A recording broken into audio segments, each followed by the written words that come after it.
All right.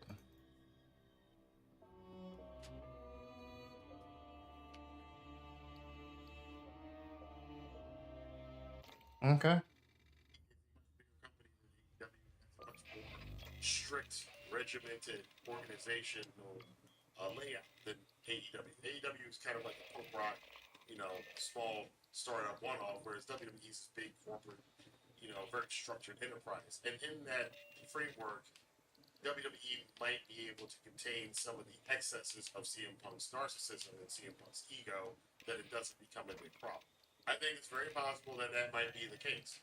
But I do think, because it's Phil Brooks, he's going to start something. Something's going to happen. There are a lot of people in the WWE roster that do not like him. There are people in the WWE roster who are friends with the Young Bucks.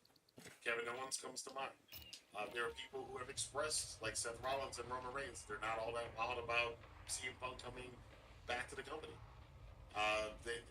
Those guys are friends with John Moxley. John Moxley's not necessarily the biggest fan of CM Punk either because of what happened with him in AEW. So there's a lot of potential fun stuff on screen and a lot of crazy stuff behind the Hey. scenes.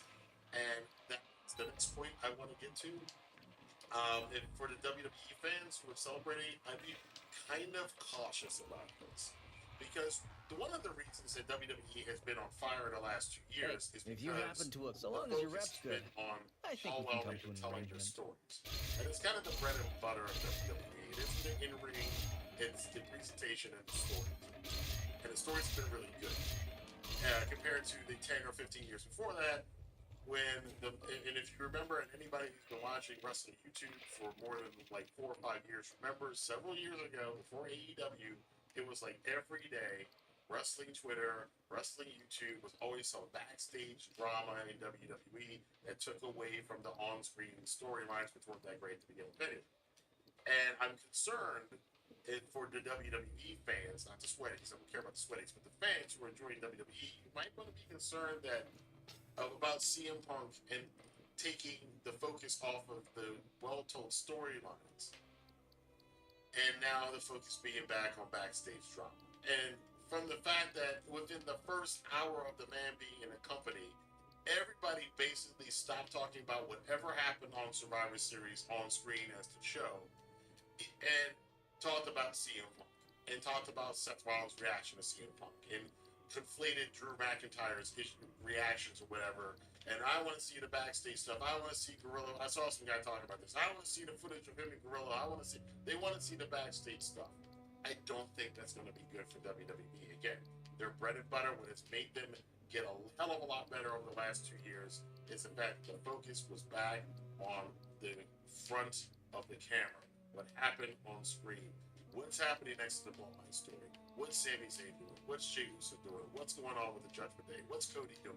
That's where the focus has been, and that's where the entertainment has been. If the focus now goes to the backstage, Okay. I don't know. I don't know. Now, my much like it was in AEW, the first 6 months is going to be great. The The test Xenos is took going out to be the what happens entire after blue WrestleMania. fire team.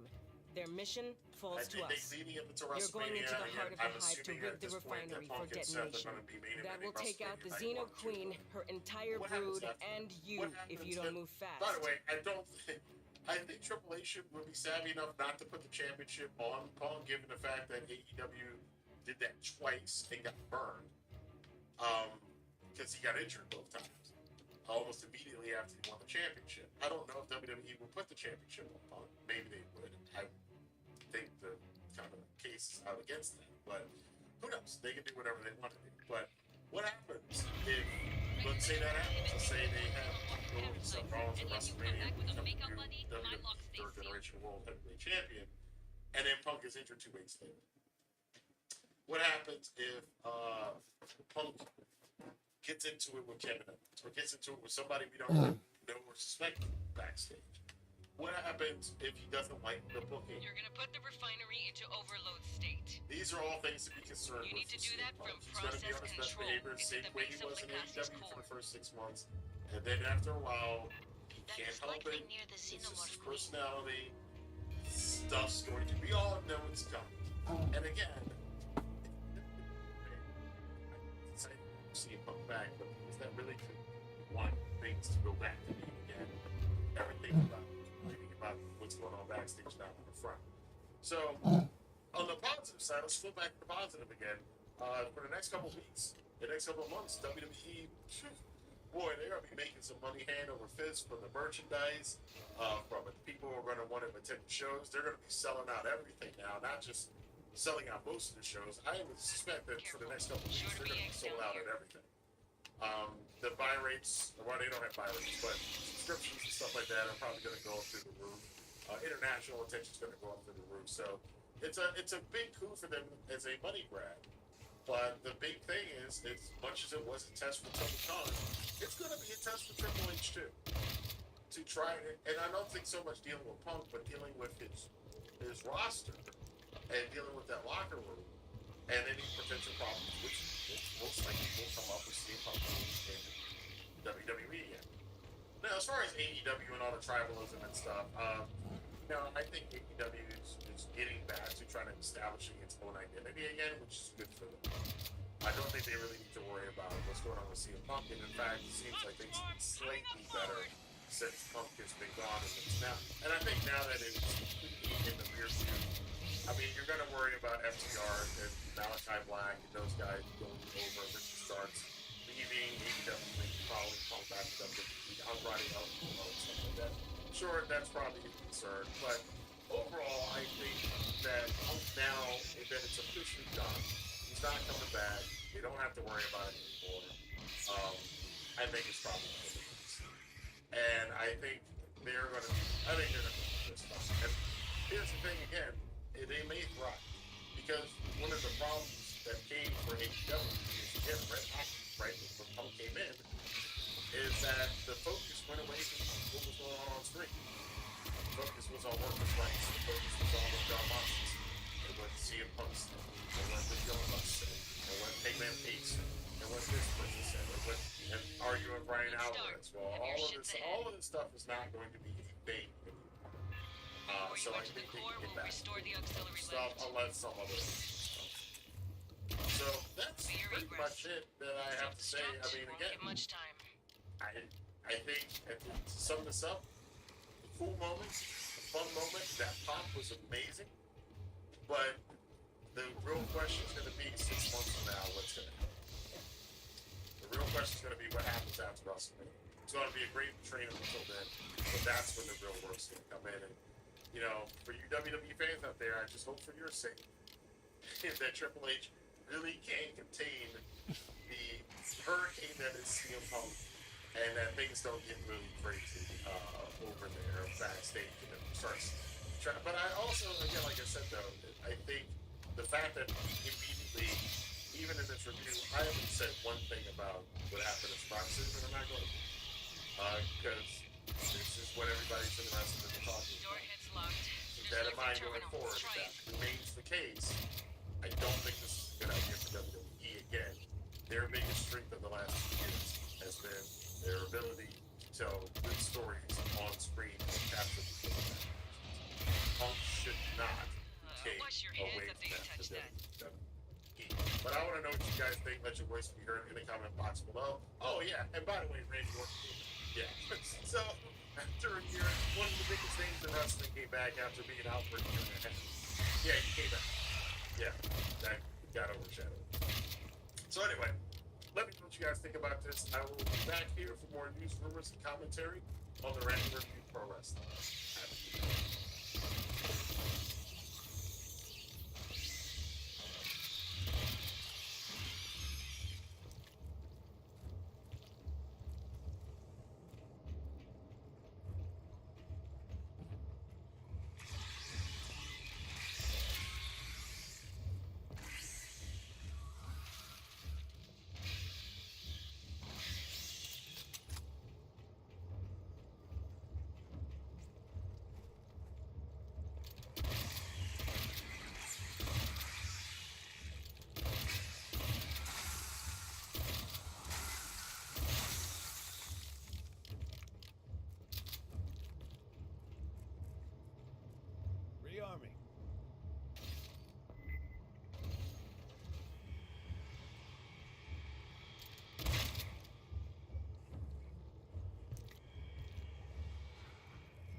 Huh.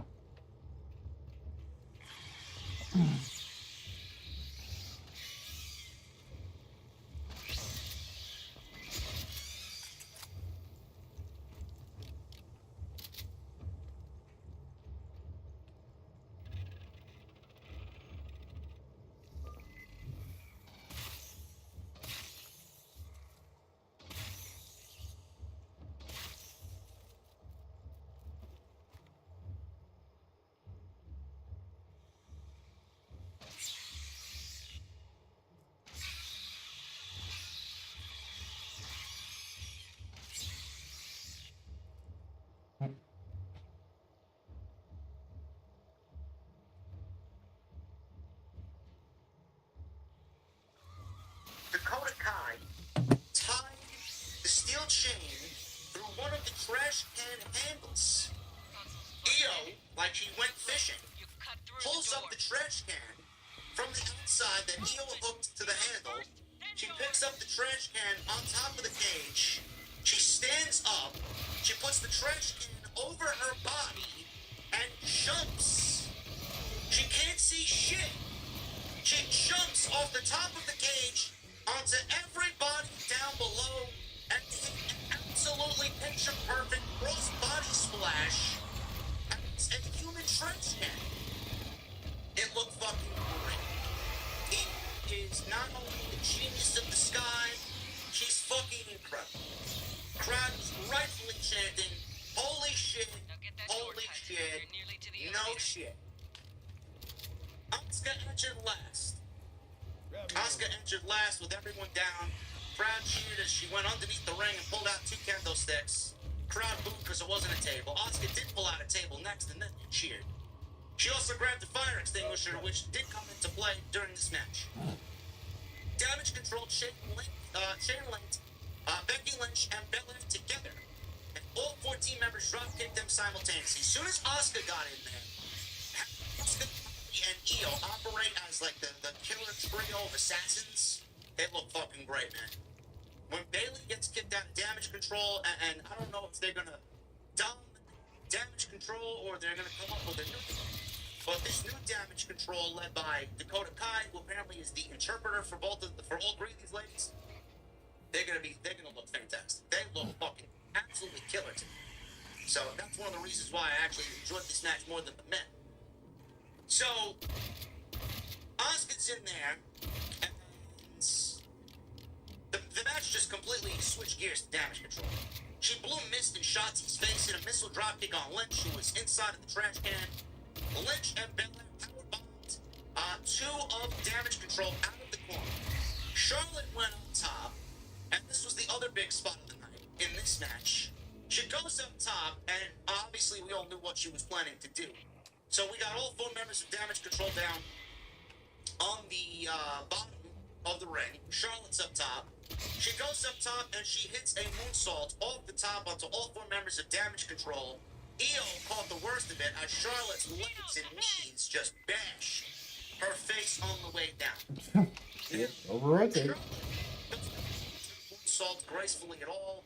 It is terrible and land all the time. It looks great in execution, but man, is she just awful. One of the worst moonsaults, if not the worst moonsault in the history of the business, is Charlotte Flair. I don't know why she continues to do it. But on this night, she actually hit the moonsault. No, she didn't. She over-rotated. Most of it she hit. She always over-rotated, man. That's why she caught Io like she did. Yes, too. Because the match has already been. Hey, folks back home, Charlotte don't get what you did to the today. double team Not really. then breaks in the middle of the ring, and they did a big hug, so they are on the same page. Becky Lynch really played this up. They got attacked from behind again, but managed to apply their submission, so we got a figure 8, and then a disarm her on 2 members of damage control. He goes up top, and saying elbow while Becky had the disarm her applied, and Becky Lynch countered this by getting the feet up, and Bayley broke that up with a knee strike as well. So Bayley put Asuka on her shoulders. Keep in mind, Bayley was all over the place. As soon as Becky blocked the insane elbow, she went for a cover. Becky was covering Kyrie, and Bailey broke up that cover, okay? Bailey broke up that cover. Bailey put stuff on her shoulders, and Shanti in a missile drop kick. Bailey broke up the Casinos don't charge the door. So Bailey's all over the place. She's diving around like a fucking linebacker out there trying to save this fucking match. She started the match. She's breaking up pins. And that's not the end of it. They traded some moves. Belair sprayed the fire extinguisher in Asuka's face. Kyrie killed Shotzi with the trash can lid, which looked fucking unreal. Charlotte went to spear Kyrie Sane, but Bailey took the bullet for Kyrie Sane and ate the spear instead. Shotzi hit Bailey with a senton off the top rope, and Bianca hit her with the KOD. Bella to Becky Lynch, who put her up top, slammed her with a manhandle slam through the table. 1, 2, 3, and Team Bianca gets the win here in War Games. So Becky and Charlotte were on the same page. They get their revenge on Damage Control, and Bailey was the MVP of this match. She started the match. She led Damage Control. She broke up those pins when they could have lost this match. Moments later, she was throwing herself around, breaking up covers, and she interjected Charlotte's spear to take the spear instead of Kyrie. And then that's when all the baby faces start to do their finish. Shotzi with the senton, Bianca with the KOD, Becky with the manhandle slam to the table. Now the story is set that Bailey tried her hardest and will be blamed for the loss. This is when the eventual Bailey removal from Damage Control is going to happen. Why did they do it this way? Because what Bailey did in this match is going to come back full circle. You will be reminded, you will be shown what Bailey did in this match for Damage Control. When they kick Bailey out, it is supposed to create sympathy for Bailey, who did everything she needed to do and was a leader that she needed to be for Damage Control. It will create sympathy when the eventual turn and Bailey gets kicked out of Damage Control kicks in. Bailey will be on her way to be a big baby face once again. And the sympathy card will be here. That's why they did it. Excellent story. Excellent way to end it. I love the execution of what happened in that last 10 minutes. Fucking great shit. The ladies took the risks off the top rope. Io is a fucking lunatic. Charlotte and her moonsault, she looked great. Shotzi looks very good in this match. I'm not a big Shotzi fan. I think the character is unbelievably cringe. I think what they did is just fucking ridiculous to her. I love the NXT Shotzi. I do not love main roster Shotzi. But she looked very good at it. She didn't stumble. She didn't fuck up. She had some big spots. She played her role. She did it well. And they won the match. Can't ask for anything more. Excellent stuff in that last 10 minutes. And like I said in the beginning, I thought the ladies had a better War Games match than the men. And I'm sticking to that. Team Bianca wins. And the next chapter for Damage Control is bye-bye Bailey. When? I don't know. But it's coming. Jey Uso. It's backstage with Sami Zayn. They embraced. Rally outside the core. Sammy warned Jey that Randy Orton wasn't in the building yet. He wasn't in the building. Jey wasn't surprised. He's not here because of me. He doesn't want a teamwork. I'm on the team. Randy doesn't want to be a part of it. He wondered why Orton would show up after what the Bloodline did. This obviously led to CM Punk chants because if Orton's not there and he sees Orton's not there, who do you think is going to take his spot? Kevin Owens? No. Sami Zayn said they would take care of this together no matter what happens. No matter what. The Miz. He went one-on-one with the Intercontinental Champion, Gunther. 592 days. That's the total amount of days if you add up Miz and his 8 Intercontinental title reigns. Gunther is going to surpass that in just one reign. That's fucking incredible. Gunther is the best thing about WWE television, bar none. Bar none.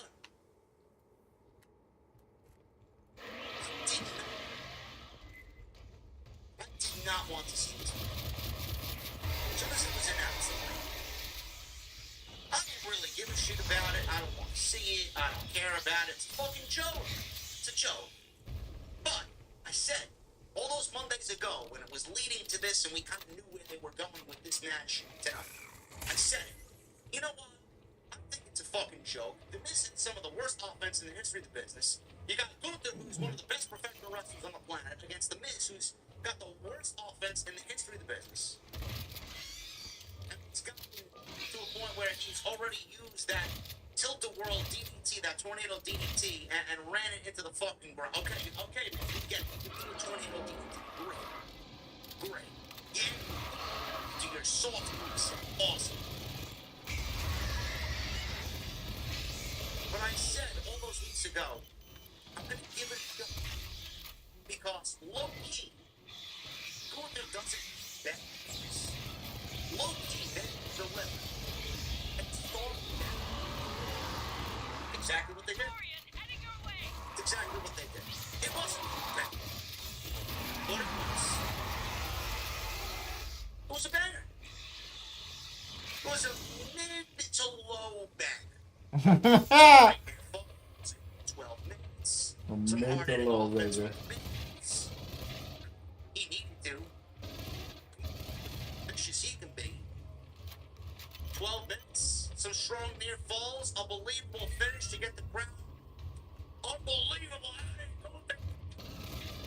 What more can you ask for? Corporal What more can fix? you ask for? Am I going to recap Rampage and Collision, says Jordan Bills. What the fuck would I cover Collision and Rampage tonight during Survivor Series? Come on, man. You really want to stretch me that thin, huh? Nobody was watching Collision and he was watching Rampage. I'm sorry. WWE Survivor Series. Sometimes AEW should just know when to take a step back. Yeah, I'll catch it tomorrow. I But we agree. need give me a break. Process controls the next room. Look at this for what it was. You Print could what not we brief you. ask for anything more. Fireteam, this is Colonel 12 Shaw. minutes, that's There all are you 3 needed. systems You got a on couple of scene. great near falls, Esther that's will all guide we you through needed. the process. And we got a solid match between these two guys. Great. When all 3 systems are down, Now, why the did reactor Gunther get will paired have with to the overload. Miz? I know a lot of people tuning into this. I could give you an example. That elevator unit Jesse. first. Jesse tuned in. He doesn't watch weekly WWE television like I do. He knows. The lift will express you But down he doesn't to subject watch. 5. We'll be waiting to evacuate. So he's like, are we really getting this match? I'm going to flip over to Collision. What the fuck am I watching the Miz for? And Gunther? This is a joke. The thing is, WWE gave Gunther the Miz. Not because they're looking to test Gunther on his in-ring ability. Not because they're looking for Gunther to like, hey man, we need to see what you can do as far as how you're going to work the crowd with the Miz. No. Now Gunther's already established himself as an MVP for WWE this year. The man's going to be a future world champion. No doubt about it. But the reason why they put Gunther with the Miz in this feud for Survivor Series, because up until this point, Gunther hasn't had anybody to really bounce off of back and forth on the microphone. Now, if it's one thing that he excels at, it's a run. And they did it with it was put together for a little bit as a test. If you can put the Miz on the microphone and you can deliver a match and still get the crowd behind you, then we'll move forward. LA Knight passed that test. He did. Now the same thing with Gunther. Gunther, in my honest opinion, had a better promo than the Miz on Monday. But it was great. So not only did Gunther pass the test already because he's a great pro wrestler, if you told me that Gunther's the best pro wrestler in the world, I'm not going to argue with you. And now he beat Mike Mizanin on the stick on Monday during their I am face-to-face. analyzing the control systems. Love it. Stand by. By the way, I'm going to pretend to be Sean Rossat. By the way, this is Disable the Afrin. safety limiters on the Kasi Afrin, cores I have allergies. allergies. I'm a little under the weather. My voice is a little sore. So I'm going to pretend to be Sean Ross Sapp over here and just kind of go off camera and pretend like I'm doing something I shouldn't. There you go. I can't breathe. I'm sorry. Now, shout out to Sean. People got on his case because he went over here and did something and whatever. Whatever. Oh my god.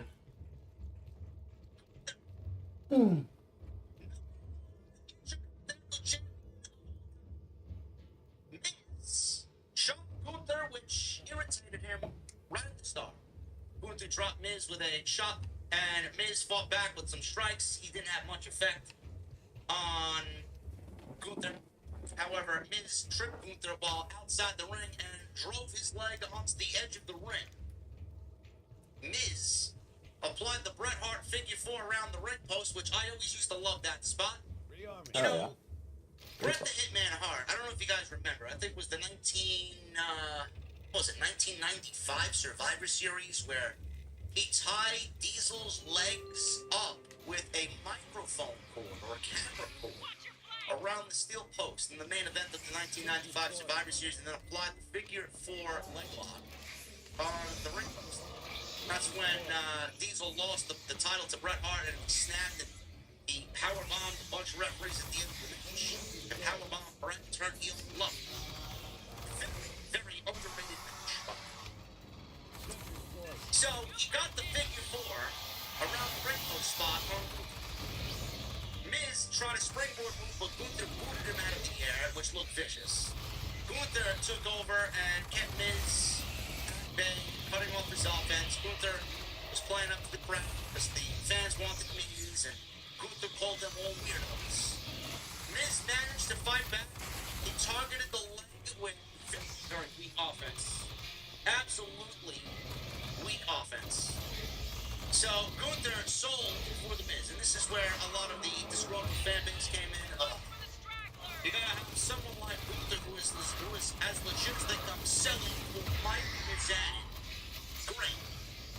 So he sold for the Miz, and he continued to use those fucking stupid kicks.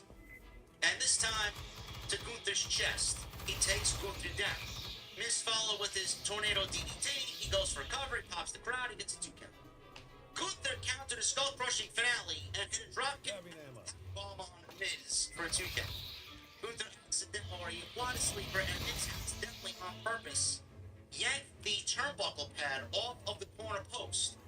Miz kicked Gunther in the nuts because the referee put the pad back on the turnbuckle and he kicked Gunther below the belt again twice. So 2 low blows behind the referee's back. Goes to this turnbuckle pad.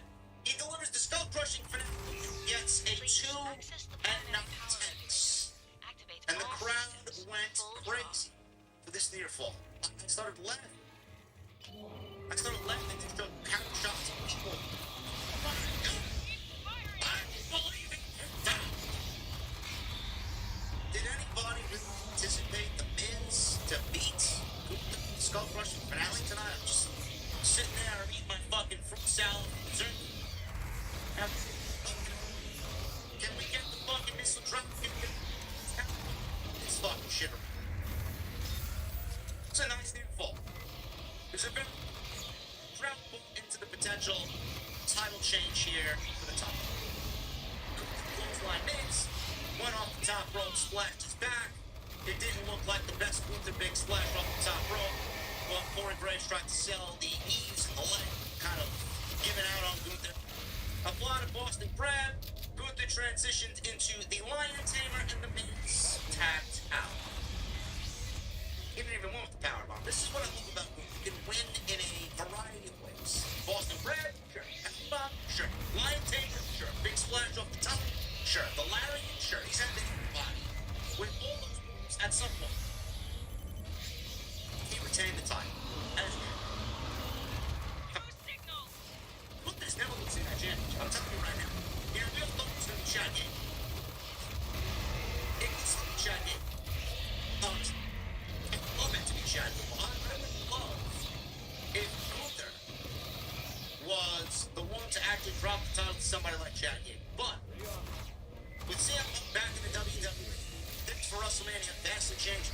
we need the IC title on Gunther to get a match with Brock Lesnar? No.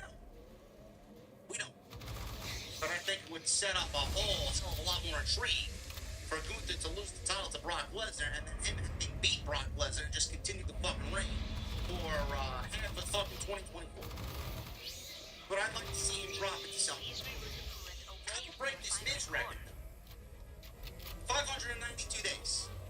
We'll get there before the Royal Rumble. He could drop the title to Gable at the Royal Rumble. I don't know. It's going to be very interesting. Gunther is still the Intercontinental Champion, and he is the greatest Intercontinental Champion of all time. Michael Cole also did mention, I wrote this down, he did mention Jericho, as they did mention that Jericho is a former Intercontinental Champion, and kind of were comparing Gunther's reign to other great champions, and Jericho was mentioned here tonight by Michael Cole. Don't know if that was played into anything, but he was mentioned, and he's an AEW superstar. We have Judgment Day. Dominic Mysterio heard that said that they were going to either Orton would be there, or he would show up and poison his team from the inside. Damian Priest left to go let Drew McIntyre know what was going on. Damian Priest is going to be another breakout guy in 2020. Those that are joining the stream late, welcome. I did wear nothing for the first hour of the stream. You guys got to go back and watch. I lived up to my deal. I put the hat back on because between you and me, I feel naked if I'm not wearing my baseball. Seriously. One of those self-conscious things. It's like you ever see a fucking adult carrying around or sleeping with a stuffed animal or a blanket as like some security fucking mechanism at night? That's me. It's like my security, my cat. I don't have a baseball cap on, I just feel fucking naked. I don't attend events. I don't go to functions. I wear a hat everywhere I go. Seriously. I just find a way to incorporate a hat to match what I'm wearing. Always. Santos Escobar. Talk about breakout star in 2024, man. Oh, my goodness. Santos Escobar. Let me tell you, quote me. 2024 is the year of Santos. No doubt about it. Did you see his promo a couple weeks ago on SmackDown? Did you see his beatdown of Carlito on SmackDown this week on Friday? Did you see the way he came out exuding just fucking hatred and just machismo? We got that Santos back from Black and Gold, baby. We got Santos Escobar back the way we need him, man. He is fucking phenomenal. Phenomenal. Oh, Santos is boring. Sure he is. This guy is going to be the next big thing in WWE. Absolutely. I can't wait. I'm here for it. It's going to create Lucha Libre in his own image. Seriously. Can't wait to see it. He went one-on-one with Dragon Lee tonight. I'm going to be very honest with you guys.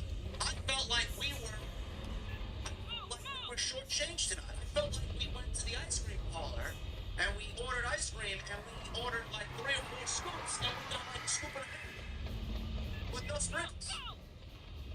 I feel like I went to the fucking bar and I ordered this cold beverage and to the top it was mostly all foam. What happened? You got an empty tap there. I think you gotta go change that. Seriously.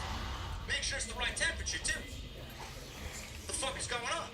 I feel like I ordered an old-fashioned and I didn't get the bartender to round the rim with the peel of orange.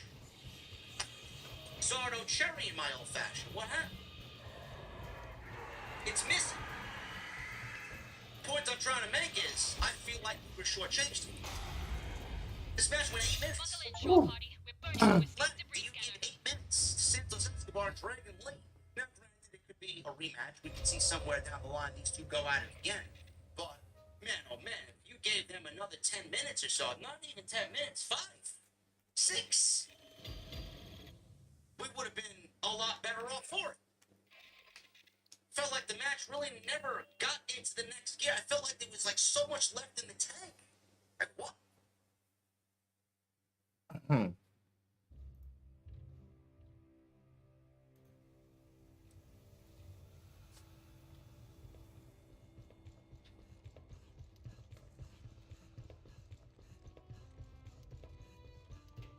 You found old dog tags on Katanga. Shit. Rumor control. This don't go beyond you and me. Comprendo? The Corporal Olivia ship who owned these dog tags, that's our colonel. Some 20 years back, her unit responded to a Xeno outbreak at a Seegson colony. The survivors evac to an orbital refinery, Katanga, but the bugs came with. Shit went bad. A civilian with a grudge took control of the refinery. The rescue dropships got wasted, and ship had to leave survivors through the station to the hangars. A lot of people got killed. Civvies and ship's team. The bad guy herded them into Xeno ambushes, ground them up in the works. Now, ship don't talk about how it ended, even with me. And I served 2 tours with her now. So don't you go asking her nothing.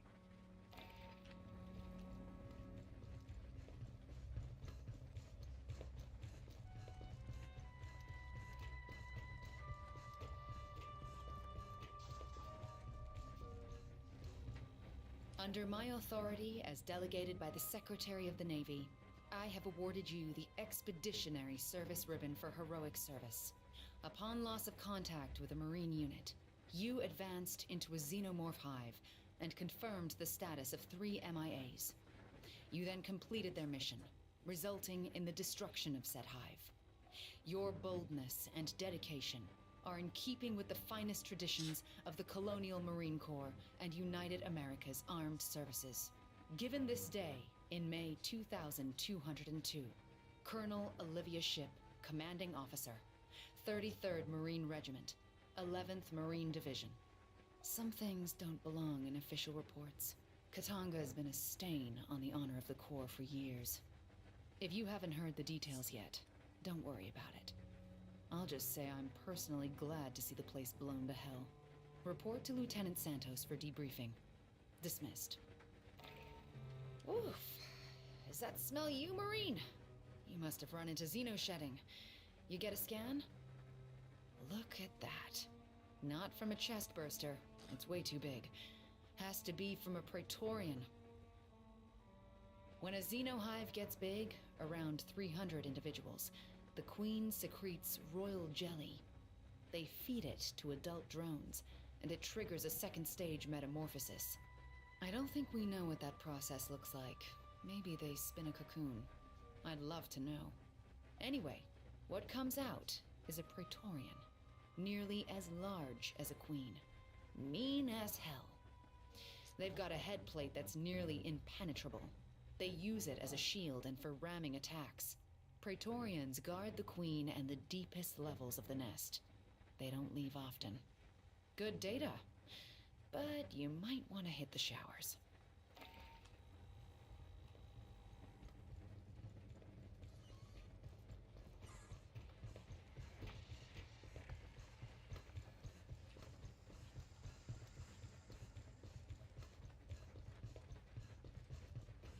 Bada Baines.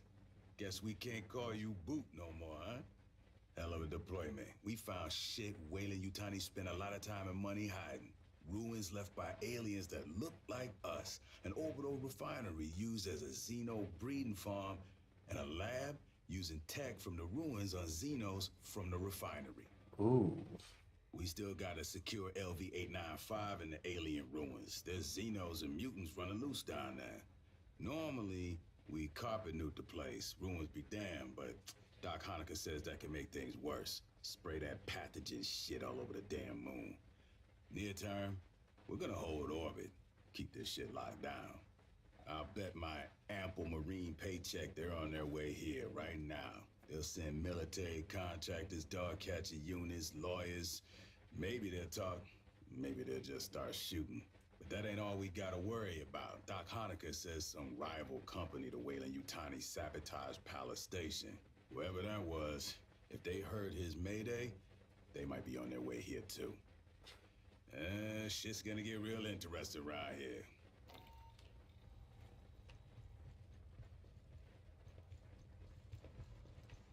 Listen up, Marine. Pala Station is still overrun by Xenos. Esther's been keeping an eye on it from orbit, and she's seen weird shit. Over the last few days, there's been big movements. Lots of bugs traveling overland to the south, some big canyon complex. Well, thanks to you, Katanga's no longer a problem. The refinery and the Xenohive went up in a real pretty nuclear fireball. We're trying to keep the Pala Station Xenos out of the LV-895 ruins. We still run into pissed off Wayland Yutani synths, but without Cynthia leading them, they can't do jack. Honecker's over the moon. Esther and Savannah set him up with some basic recon drones to look around. I don't think he sleeps anymore. Every time I see him, it's engineer this and proto-window what's-o that. Well, when Xenos act weird, Colonel Ship wants to know why. Are they setting up another hive, or is something in that canyon attracting them? So you and me, we're heading back dirt side to get our answers. Recon the area the Xenos are moving into. If there's an issue, deal with it. Same as always. Alright. And that sets up promise of a flower. Yay! Alright, cool. Got ourselves a,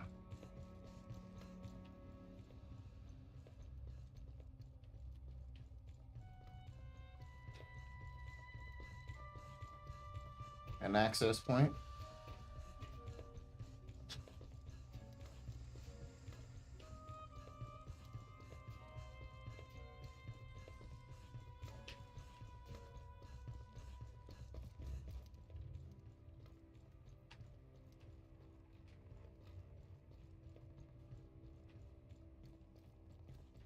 Oh, thanks. I got distracted and left that out. I'll grab it later. Fulminium's a metamaterial, engineered in a lab for some specific combination of durability, friction, thermal tolerance, whatever. It's copyright and trademark of Armat battlefield systems, using their weapons along with a bunch of other materials, plastics, more conventional alloy powders. All that gets fed into Endeavor's fabricators. I load up a blueprint on the computer, press print, and in minutes you have a new weapon. Never fired, just for you. Nice, huh? For 200 years, the Corps has been trying to get our logistics to this point. Anything you want, I can make on demand for materials and bulk storage. Weapons, ammunition, maintenance parts, chow hall trays, anime figurines, whatever. Hey, if you happen to acquire one of those color-changing cats from I read you. Let me check what I've got in the back channel.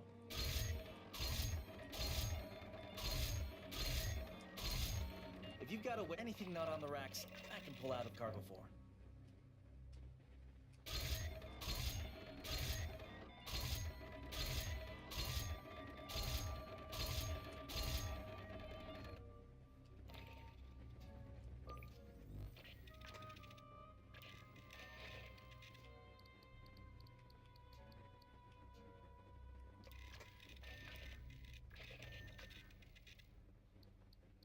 Coordinated assault. Oh yeah, that one's good for experience.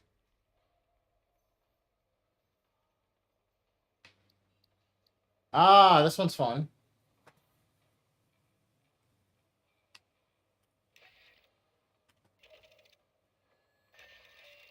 Oh, I love this one.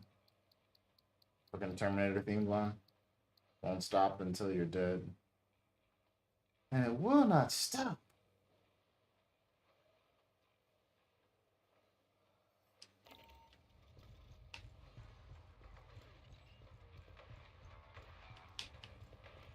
Until you are dead.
Hyperdyne, huh?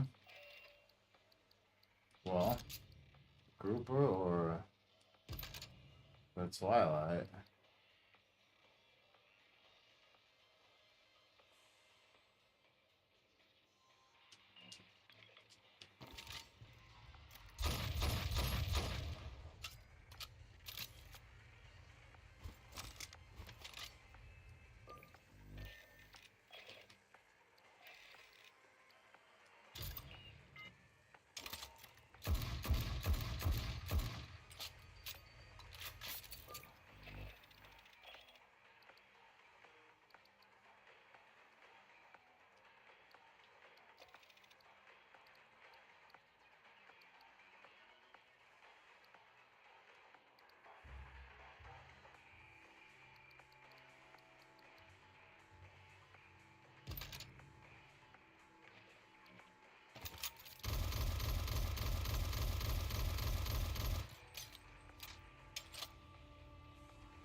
This thing's kind of ass, isn't it?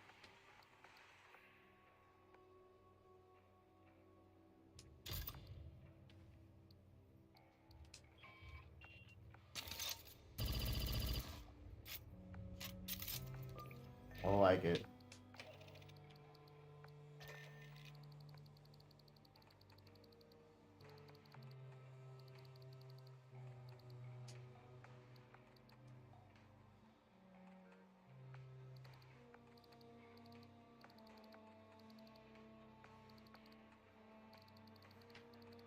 Yes.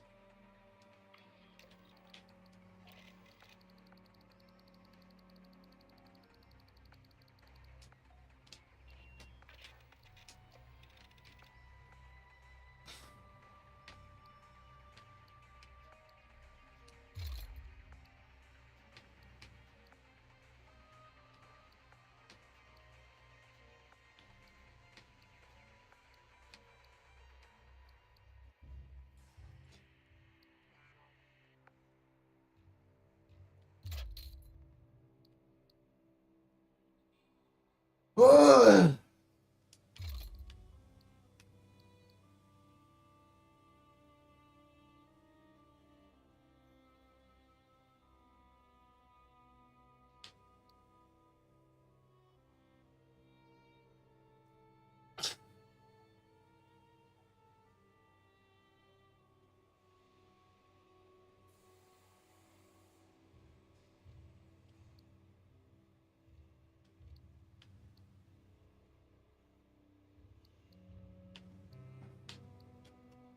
Don't really need stability.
Yeah.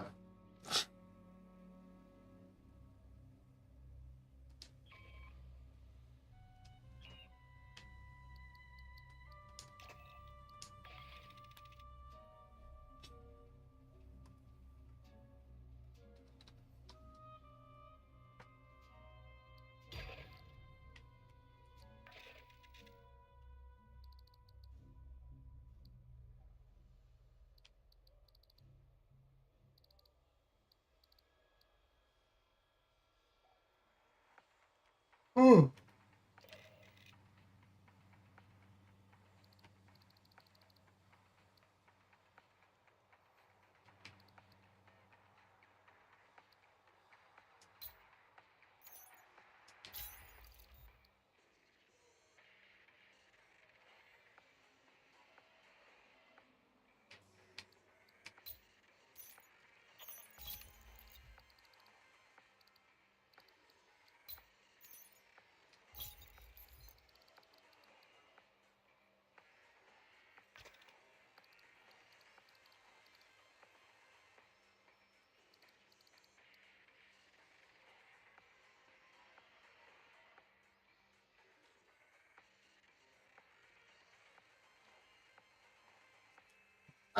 Yeah.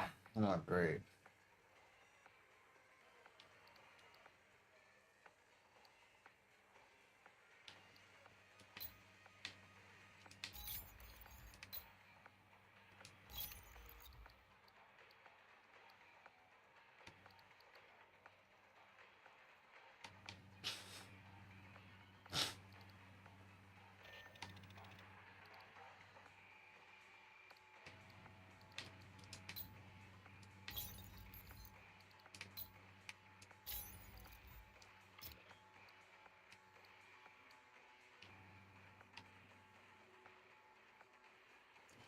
Okay.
Realize how silly that would be using that.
I think this is the only fully auto pistol. Oh, well, you know, the machine pistol is a choice as well.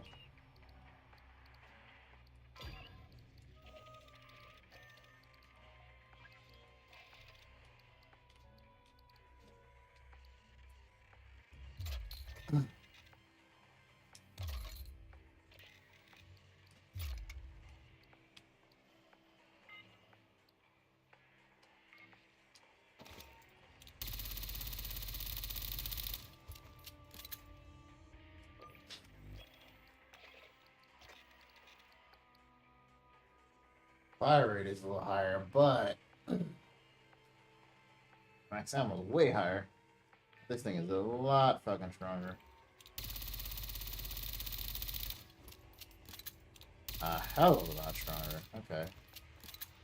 Yeah, I think we're gonna make that the Phalanx weapon.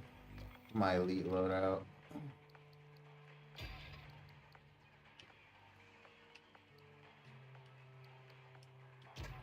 Lancer. Yes, sir. I love it. Got the M12, one of my favorite fucking weapons.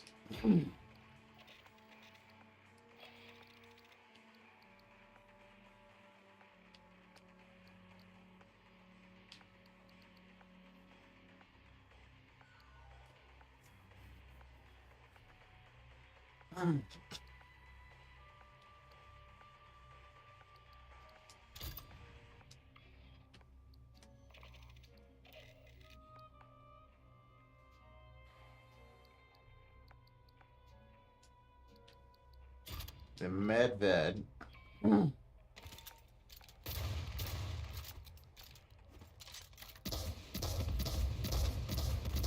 of course, the microburst. Oh my gosh. This thing is a dream to use.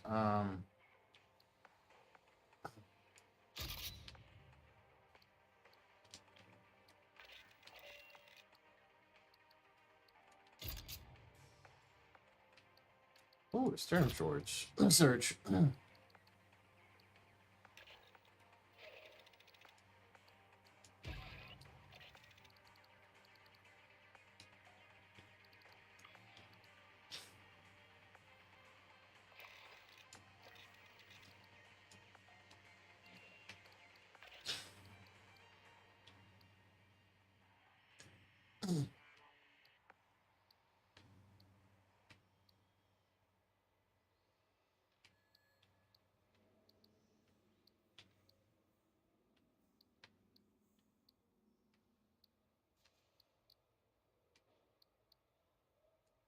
Might as well. Double chance is probably the best thing I could do for this thing.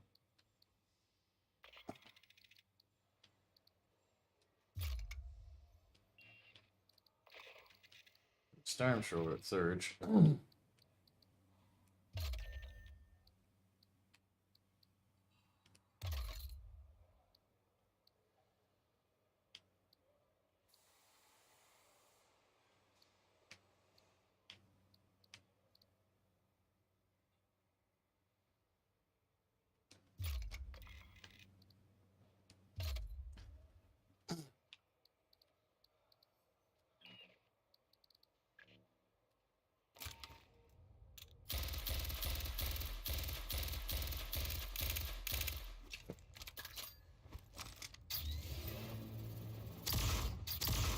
All right.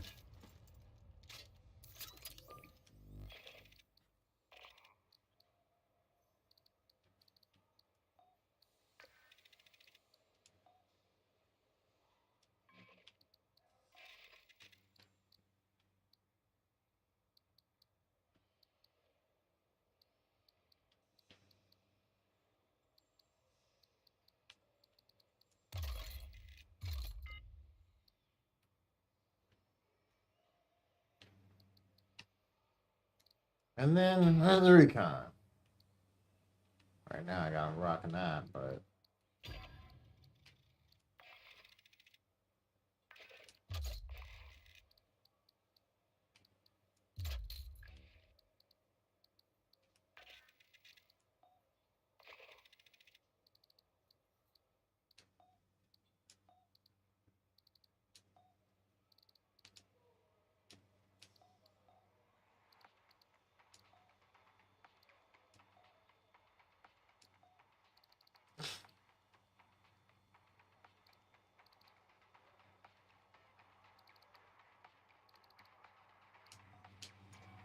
yes, sir.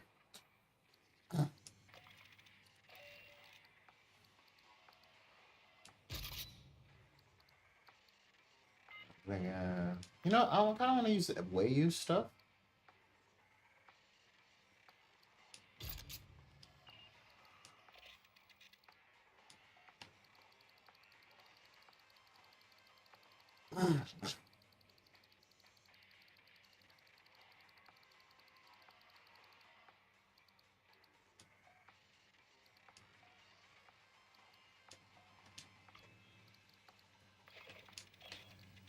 Something in that, and then probably the Storm Surge as a backup weapon.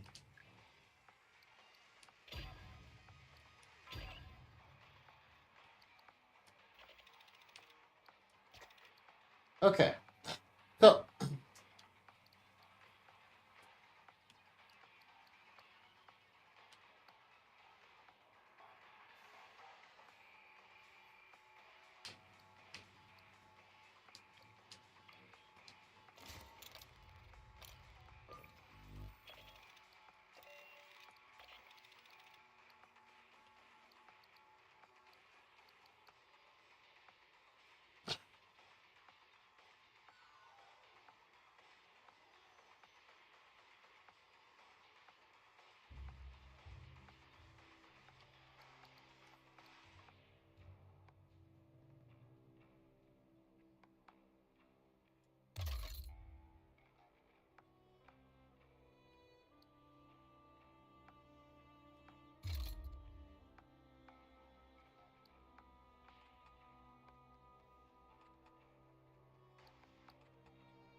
need to worry about stability because you can't automatically fire this thing.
That just fucking looks cool.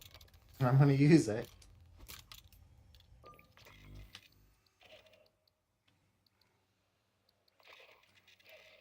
It's pretty impractical, but I don't give a damn.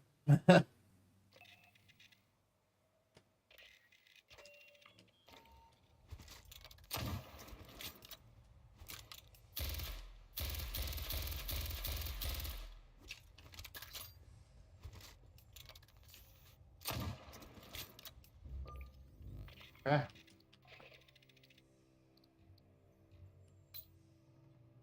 Red is dead, baby.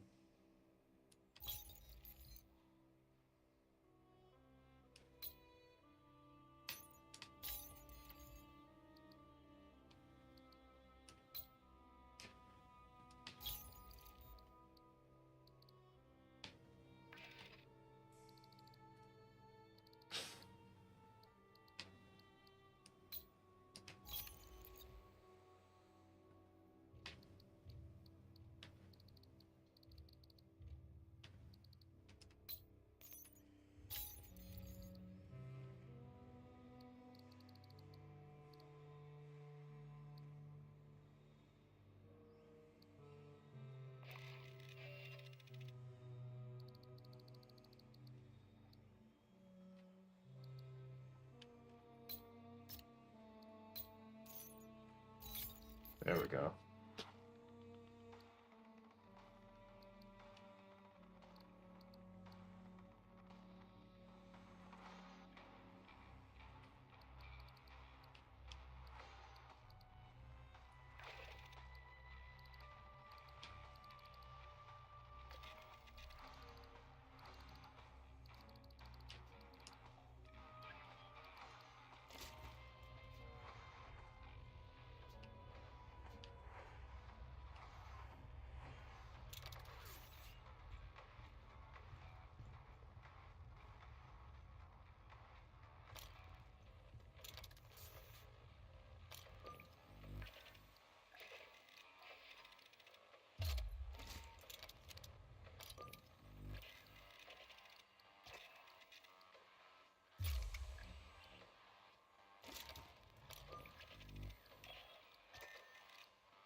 Ah, this one's dope too.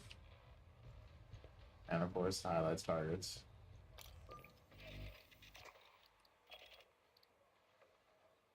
Actually helps weak point damage too. That one's actually really good.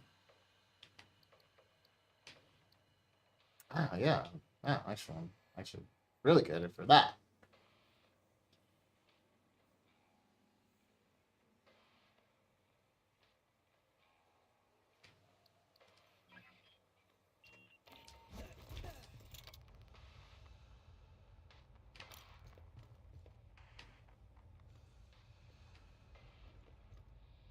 Okay.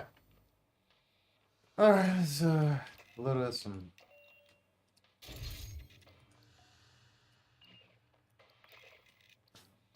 Got some loadouts ready.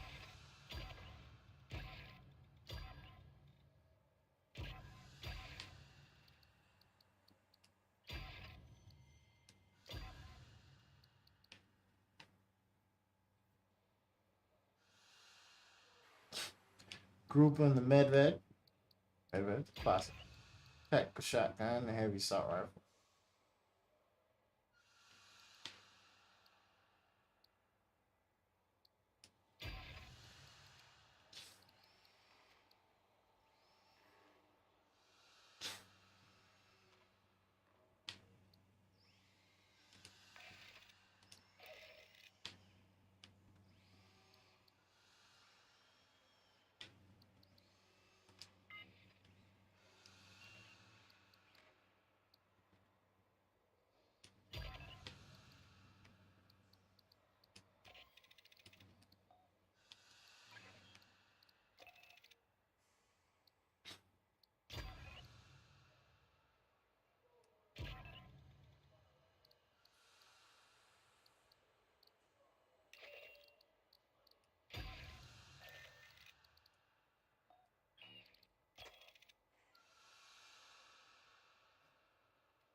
Oh.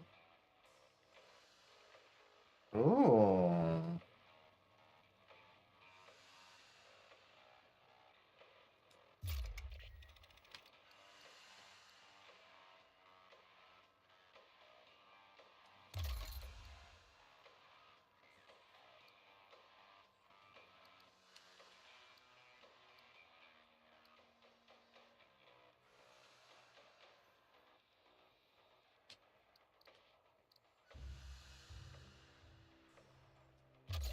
See, that one is just too good. It's too good. But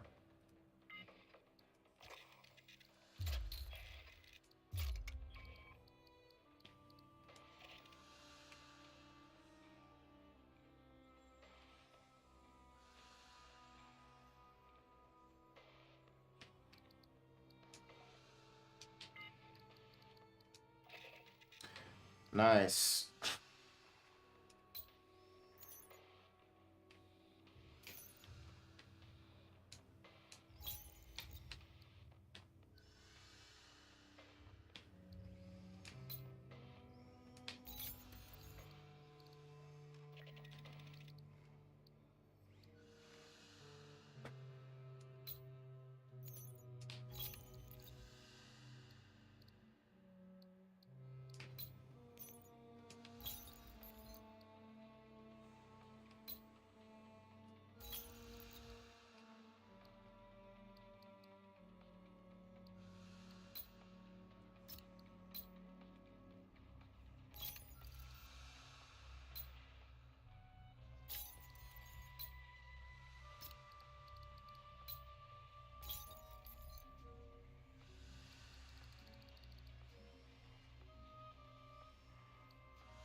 Ah, can't really do much here.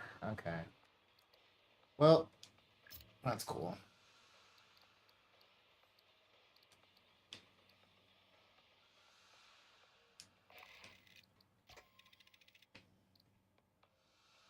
I can run a Kramer instead of the that.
Max ammo and weak point damage. That shit is great.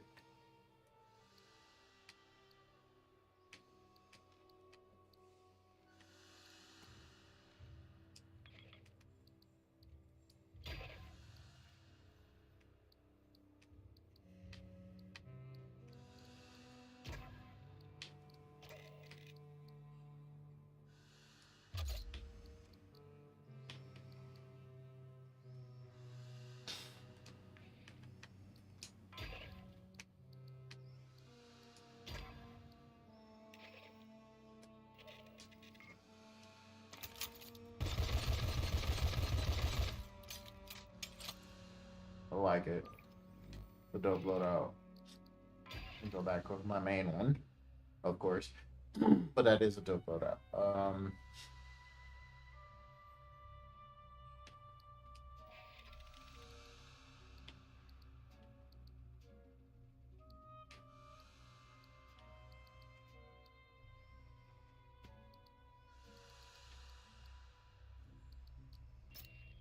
Damn, I really want to use focus fire. Okay.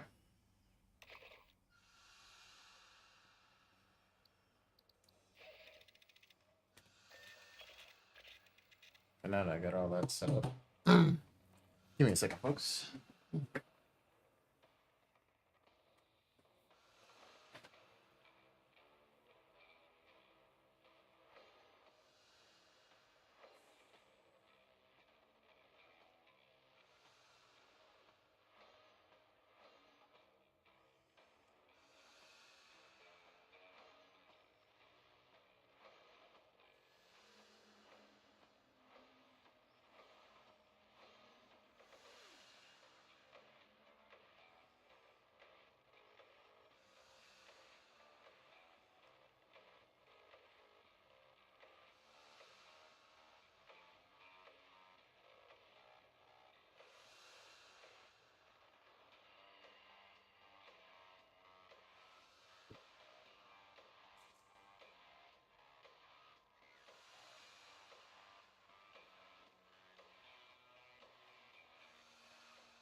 All right. Let's get to the mission. Laser pointer. Doesn't do anything. Just, that's it.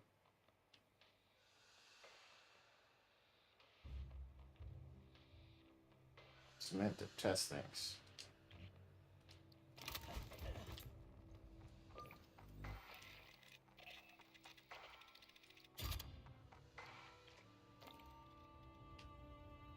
Point lasers.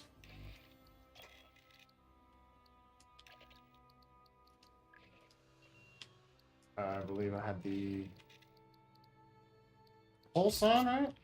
And I had it set for that. There we go. Alright, promise of a flower.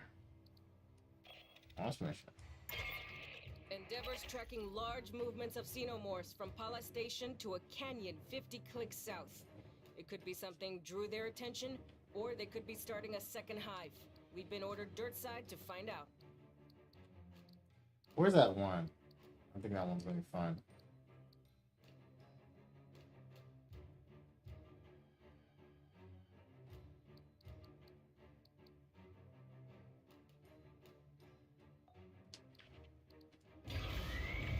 Why not?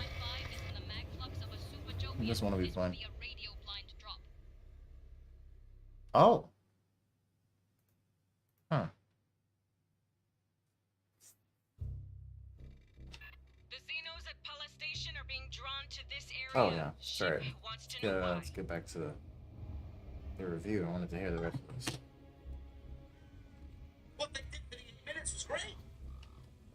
But seriously. Now, I know a lot of you are probably looking at this and saying, well, who the fuck wins here? Well, Santos can't lose. I'll tell you that right now. But you could probably say the same thing about Dragon Lee. Dragon Lee can't lose. How's Dragon Lee gonna lose when WWE and Triple H have already strapped the rocket to him and he's on his way somewhere to Pluto? Dragon Lee is gonna be a major deal in WWE. Who wins? Now, I think Santos would win with help from some new stablemates. So at least you protect Dragon Lee. Yeah, that's the fucking Wow.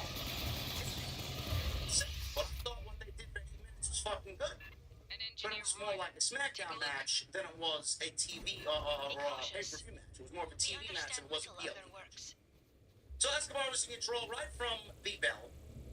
Dragon Lee leapt over the top, brought Escobar down with a Hurricane Rana to the outside. He followed with a big flip dive to the outside. This is very fundamental. It's becoming very fundamental, Dragon Lee. I got a comment on Twitter, and I absolutely agree with this comment 100% because I'm thinking the same thing about Dragon Lee. And I love Dragon. Don't get me wrong. I'm saying this to you guys so that you are aware next time you watch it, because this is what I see. Dragon Lee is becoming a little too formulaic already in WWE. Yeah, Dragon Lee is very unpredictable. Get that we're not gonna wrestle that unpredictable lucha libre. I'm gonna go out there and try to fucking kill myself You seeing any every way like you single talk night shit? type of style in WWE. They want him to be They on missed this place somehow? 1, 2, 3 big moves. Do what you gotta do. Showcase your athleticism. Get in, get out, and still intact with your fucking body. Yep. But at the same time, if you Dragon Lee and you have him become a WWE superstar who does the same thing over and over and over again in every match, how likely are you going to find him exciting? He's relatively new right now. You should be sending Dragon Lee out there to wrestle like we know Dragon Lee can. You should be sending Dragon Lee out there to be as unpredictable as we know Dragon Lee can. I want to see different things from someone like Dragon Lee. Don't change what he did so dramatically to a point where we now know already where he does his spots and when they're going to come. It's not what I want to watch. Honestly. You should let him go out there and kind of assert himself the way we know of him. Stop telling him what to be and just let him be. At some point, if we need to make changes, then make the appropriate changes. But don't take things away from him to give him the WWE style already. Because he's already becoming just like everybody else. I don't like that. Maybe I'm wrong. I don't know. Dragon Lee followed the big flip up, which is very fundamental. Dragon Lee went to the top, but Escobar met him and brought him down with a Hurricane Rana. Then Escobar starts ripping aggressively at the necks of Dragon Lee. The crowd was chanting asshole at Santos. Love it. Absolutely loved it. Dragon Lee came back, he got angry, double foot stomp as Santos at one point was in the corner, trapped in a tree of woe, tried to pull himself up in the corner. Escobar dropped him with a super kick. They traded knee strikes before Dragon Lee showed off his strength and hit a big sit-out powerbomb. What I mean by that is he almost dropped Santos in the powerbomb, then muscled him up in a sit-out powerbomb. Gets a 2 count. Dragon Lee. He went for something, but Escobar counted into a Canadian destroyer, a phantom driver, and that was it. Unknown, That was it. but xenomorphs do not 1, 2, 3, and Santos gets the clean Oh. victory. 8 minutes. And like I said, Santos needed to win and Dragon Lee needed to win. Okay. They give Santos the Kinda clean win fucked and me up Dragon there. Lee. Hey, there's an ammo drop in there. I sent a UAV in ahead of you. WWE's just getting the ball rolling with Dragon Lee. I was thinking maybe a distraction finish. Now, what I mean by this, Angel Garza and Humberto Carrillo have been teasing an alliance of some sort with Santos Escobar. Whether or not that's going to be the plan, I don't know. Where Cruz del Toro and Joaquin Wilde, his old members of Legado, fit in, I don't know. But WWE is doing something. They got the wheels in motion. And we know Santos is not going to be by himself. Now, he can win matches by himself because he's that fucking good. But we know Santos is going to get his boys together. Or 2 guys. I know. Mom, now my cat's going to start crying. I know. I love Santos Escobar as well. I'm a big Angel Garza fan, too. I honestly think if they pair Santos with Garza and Humberto Carrillo, that we may get so Carrillo and Santos. And maybe there was a rumor as well, I read that Electro Lopez may actually end up joining Santos as the female on his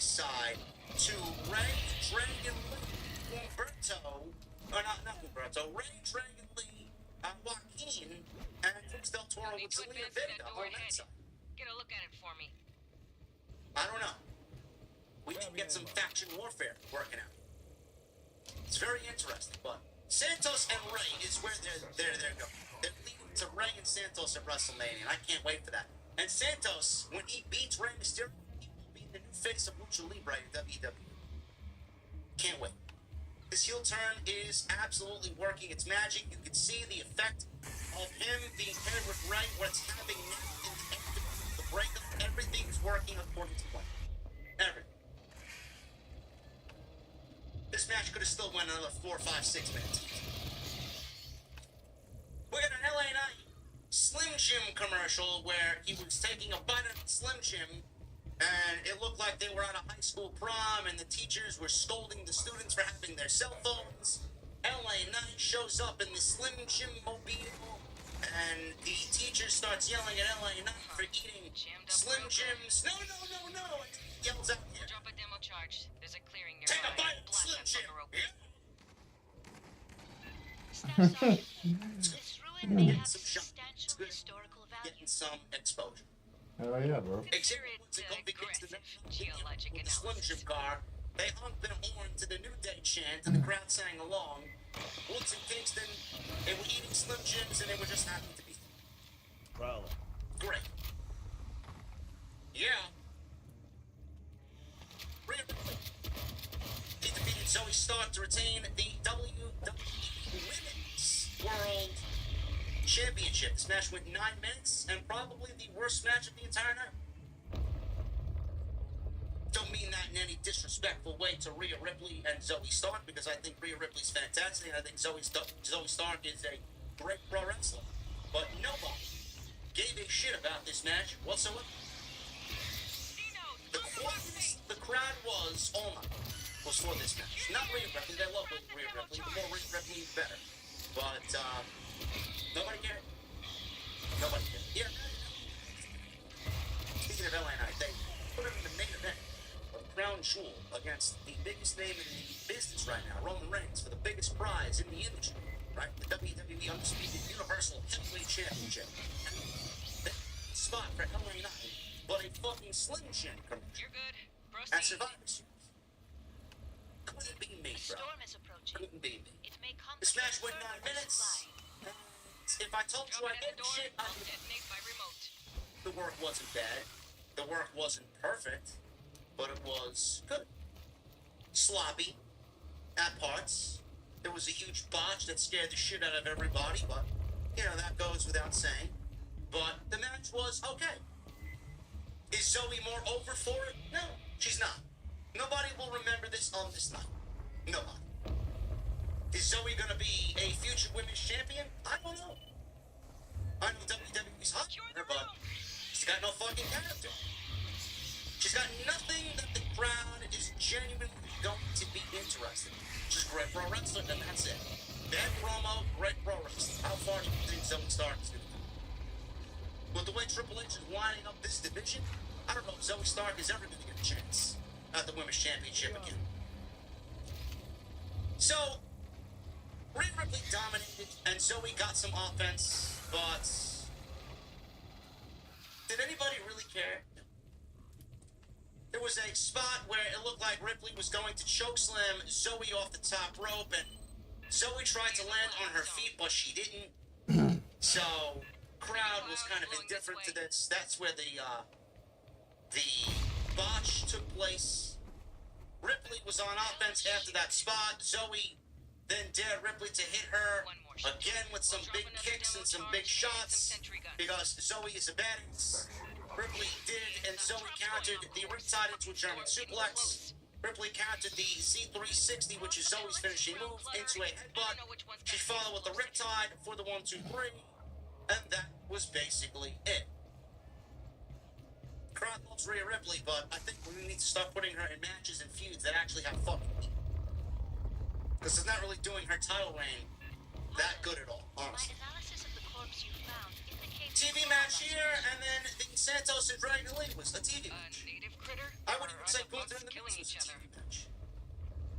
I know, records I suggest know. that xenomorphs only attack competitive either on TV. Never mind pay-per-view, I know.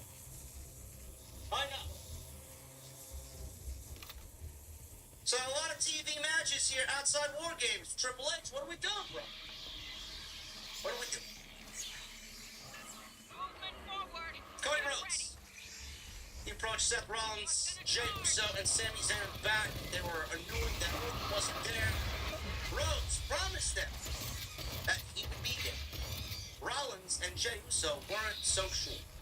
Sami Zayn points at Cody Rhodes and says, I trust you to get the job done here for us today. So I trust that he's going to be here. Great.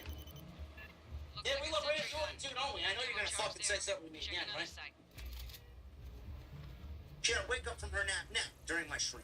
Normally, she's sleeping during my stream. Now she's awake. She's running around. Oh, shit. I'm almost done. What up, boys? I'll let you know the streams up. Main event time. Cody Rhodes, Randy Orton, Sami Zayn, Jey Uso, and Seth Rollins. Team Cody against Finn Balor, Damian Priest, Dominic Mysterio, J.D. McFlurry, and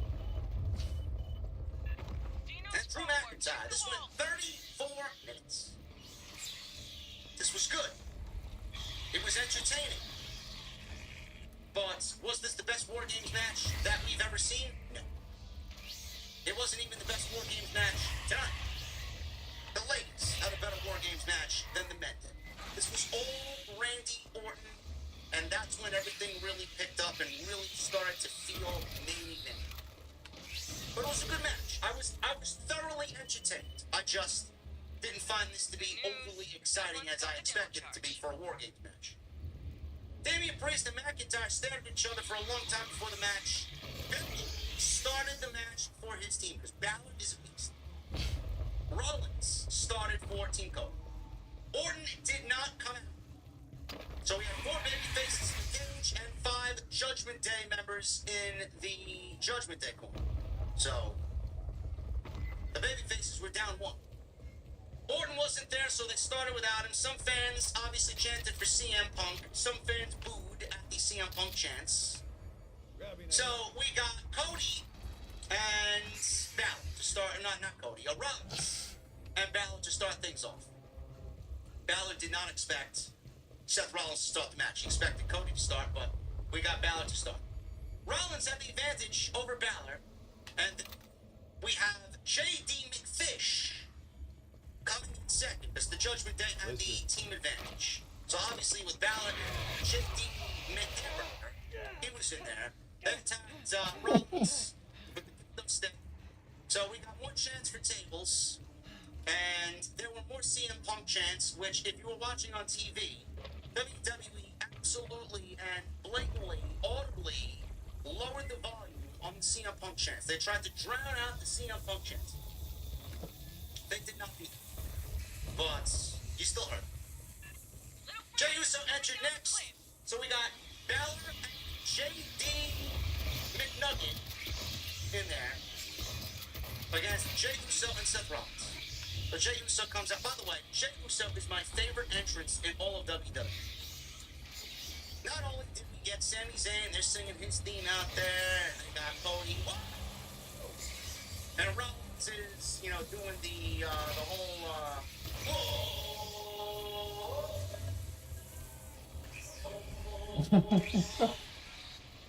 Jey Uso's out there doing the fucking thing on top of the goddamn cage. It's a great fucking sight. Jey Uso has transformed himself into a legit superstar by moving over the ball.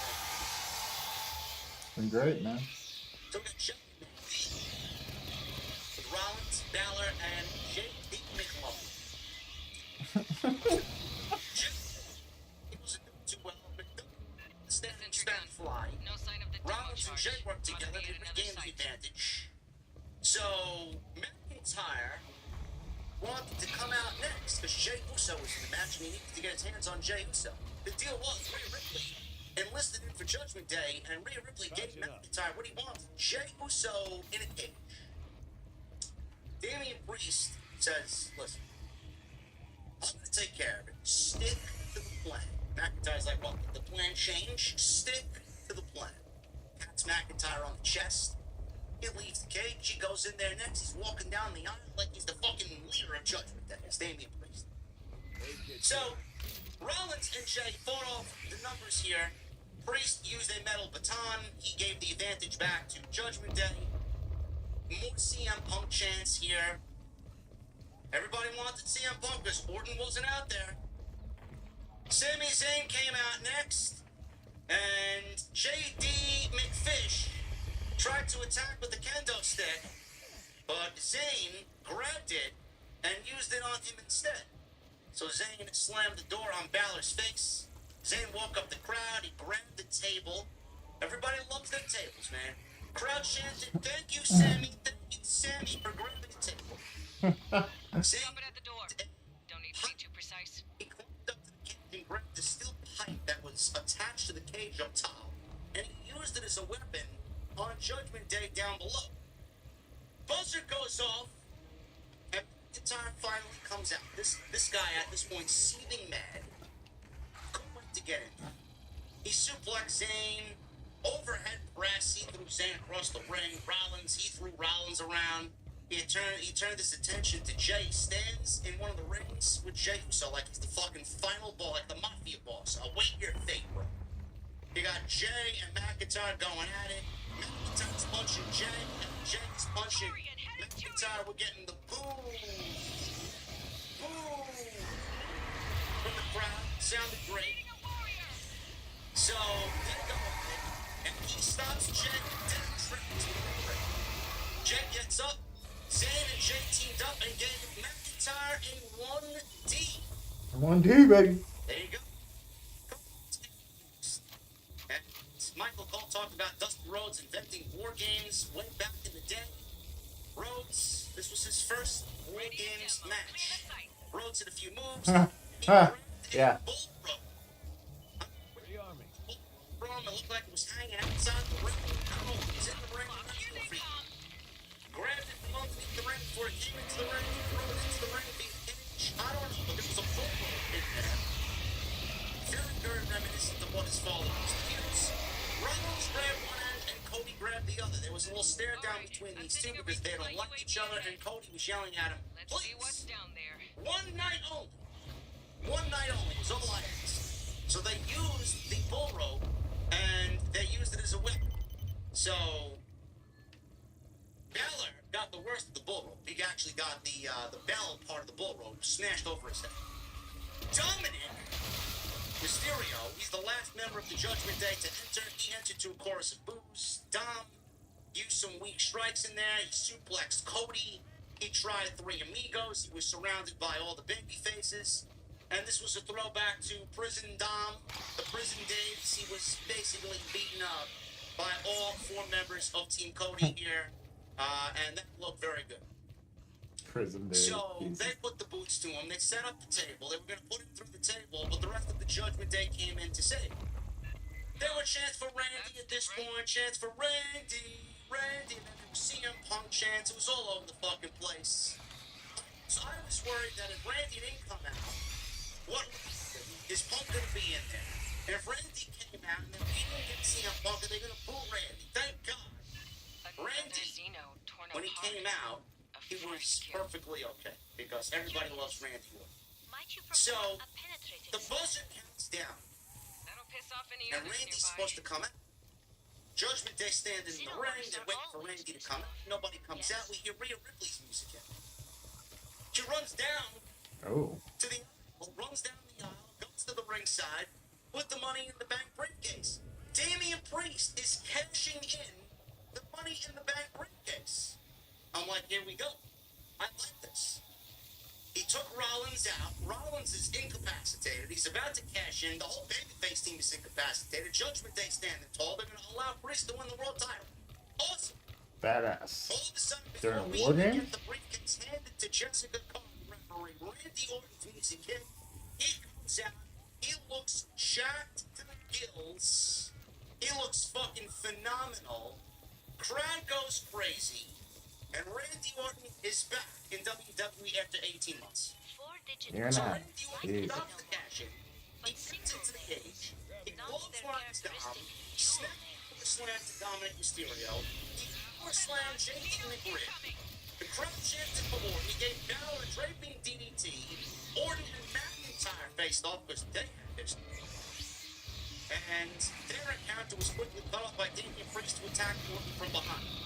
The babyfaces jump in, they save Orton, which led to a spot where all of the babyfaces are draping DDTs consecutively with Randy Orton.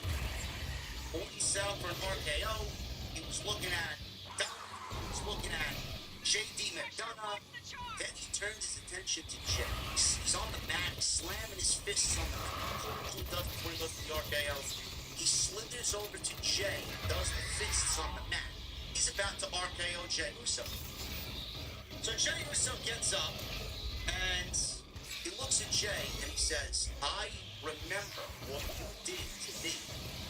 So somebody was coming in from behind. I think it was Priest who was coming in to attack Randy Orton from behind. Jey Uso saves Randy Orton from a Damian Priest attack from behind by giving Priest a super kick.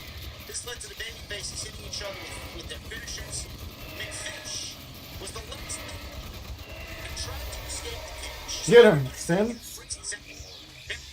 That was kind of lit. So, Judgment Day is in there, and McDonough's all by himself. So he tries to climb up to the cage, so Zayn and Rollins stop him. They drag him up to the top of the cage.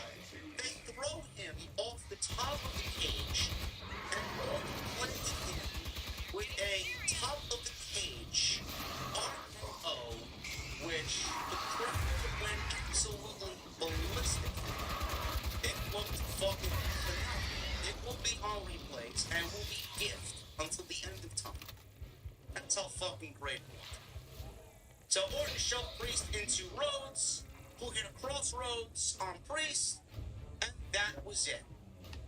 1, 2, 3, the baby faces win. Orton, everybody wondered if Orton was going to really compete in War Games, and if it was smart of him to compete in such a dangerous match upon coming back after 18 months with serious back surgeries.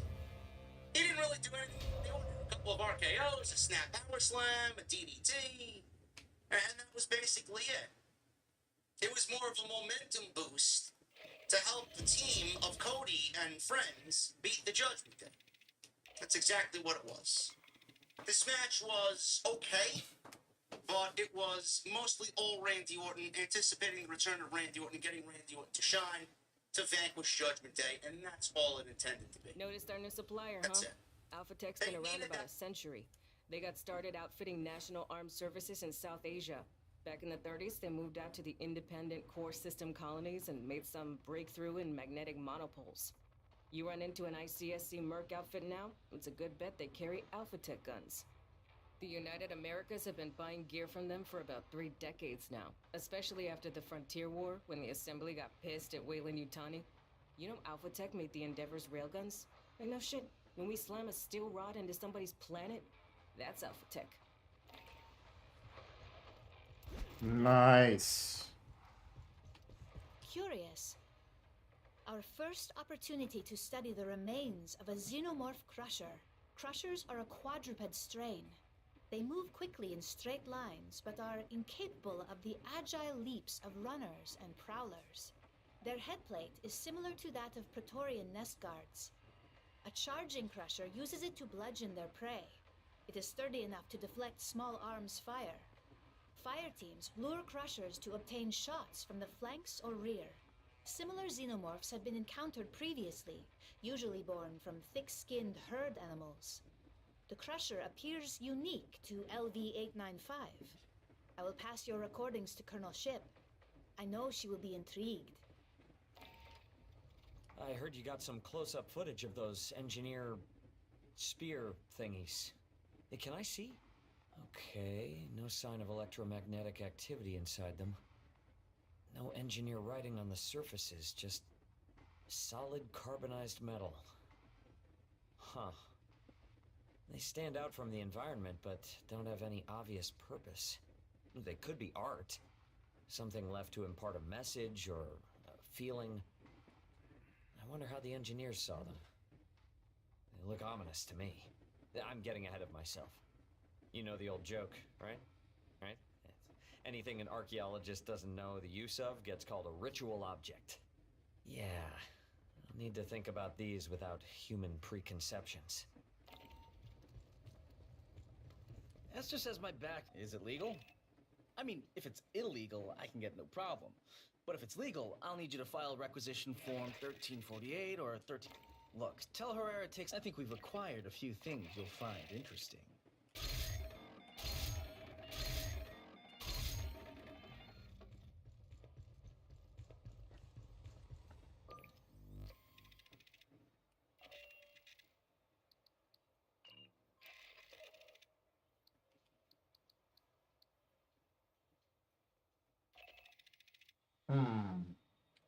STG 24.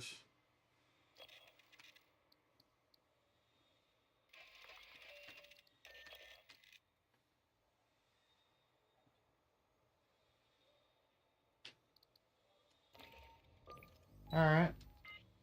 That's a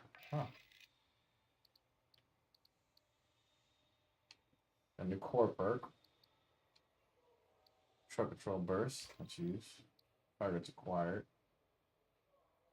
All right. All right. Let's see.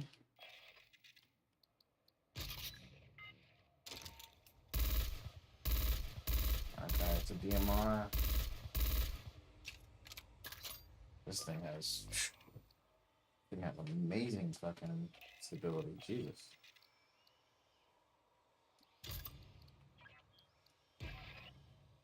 Nice. I'm trying to load out.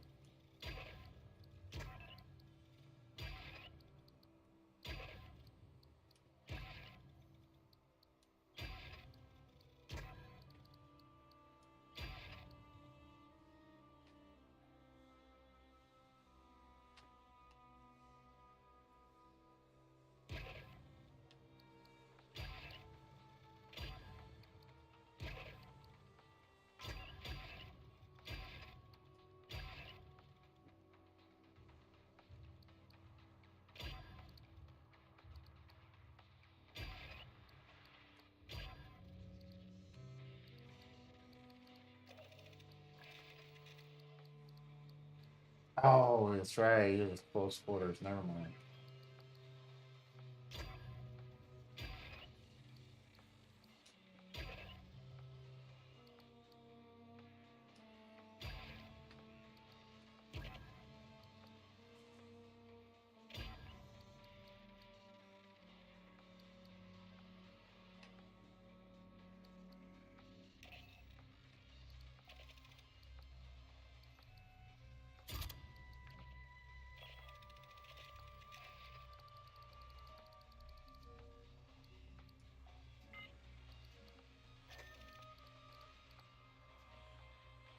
Okay.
Okay.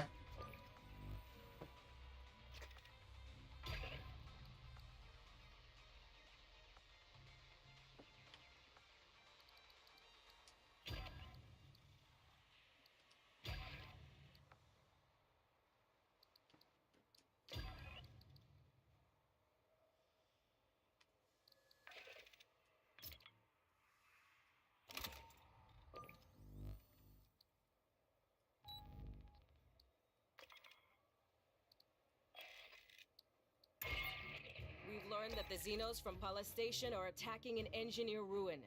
Something inside that place is hunting and killing them. Our orders are to find out if it's friend or foe.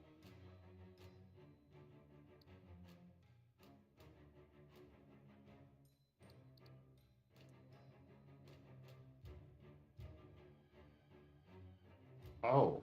Whoa. Ghosts?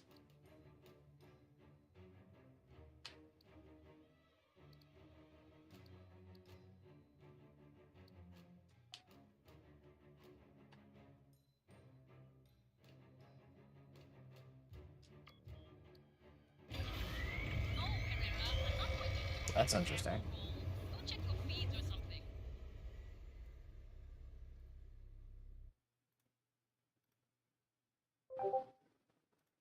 Trust me. Yeah, trust me, my man.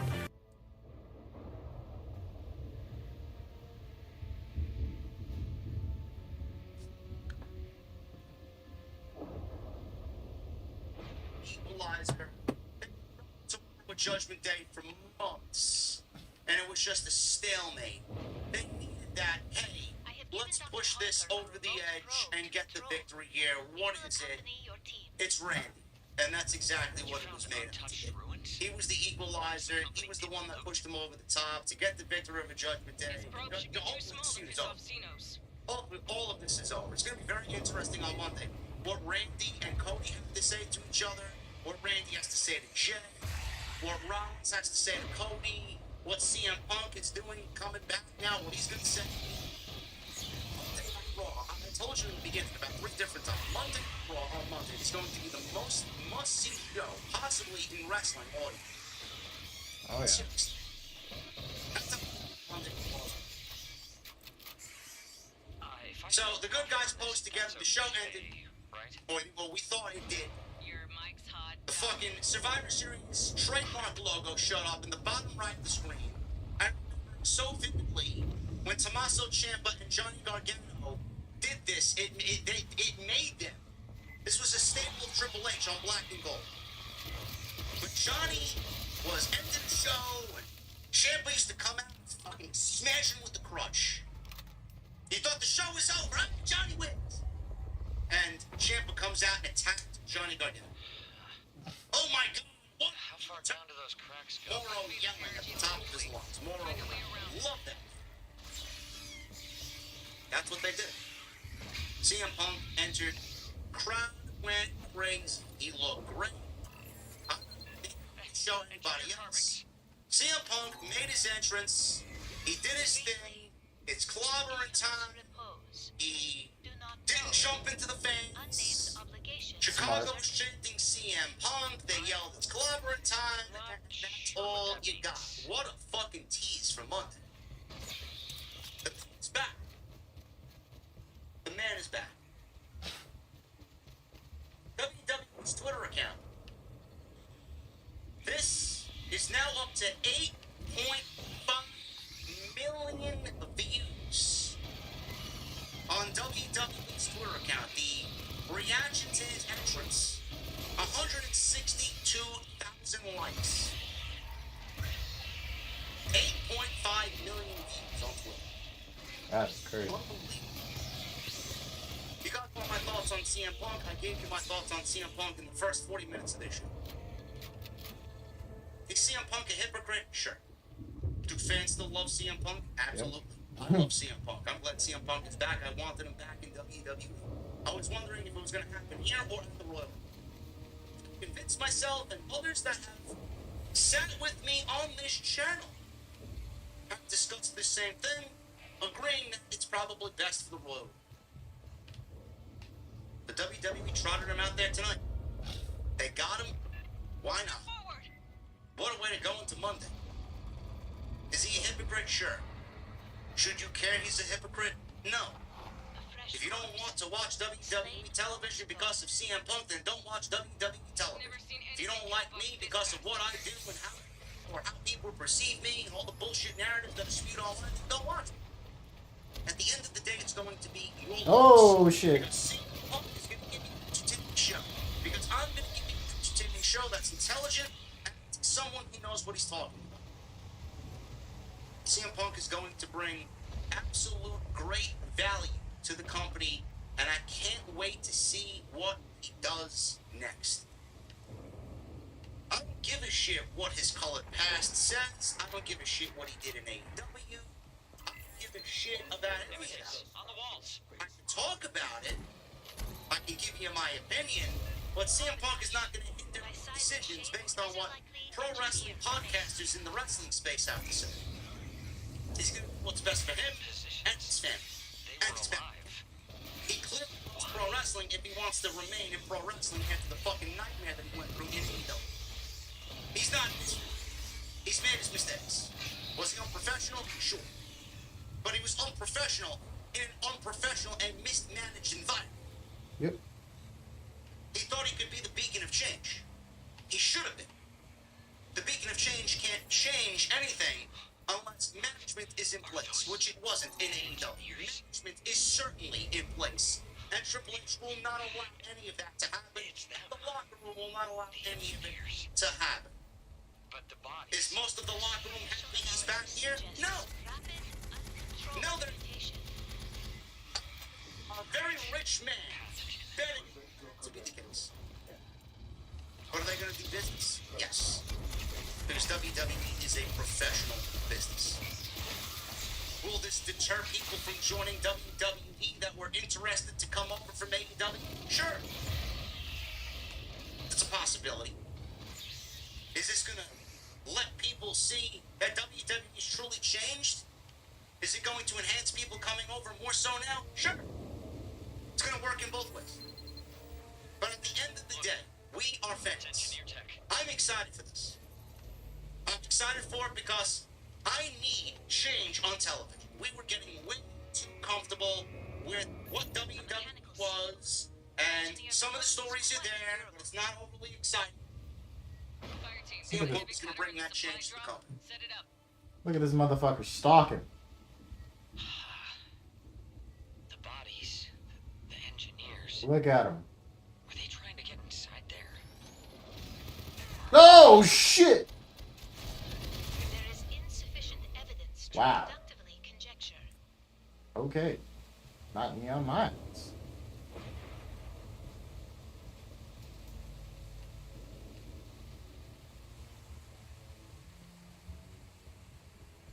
It's one of my favorite mutators. It's fun.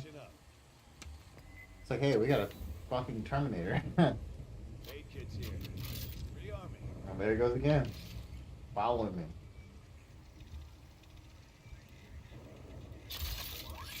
There he is. Flicked his ass down. Fuck you, guy.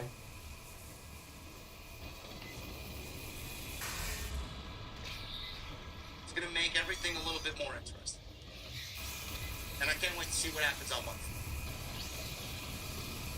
Guys, this was a groundbreaking, monumental live stream tonight for me personally. You made this the absolute best stream that we've ever done. Alright, cool. The cool thing is when the Heavy Sins does show up, go attack Xenos. Look at him. Going to work.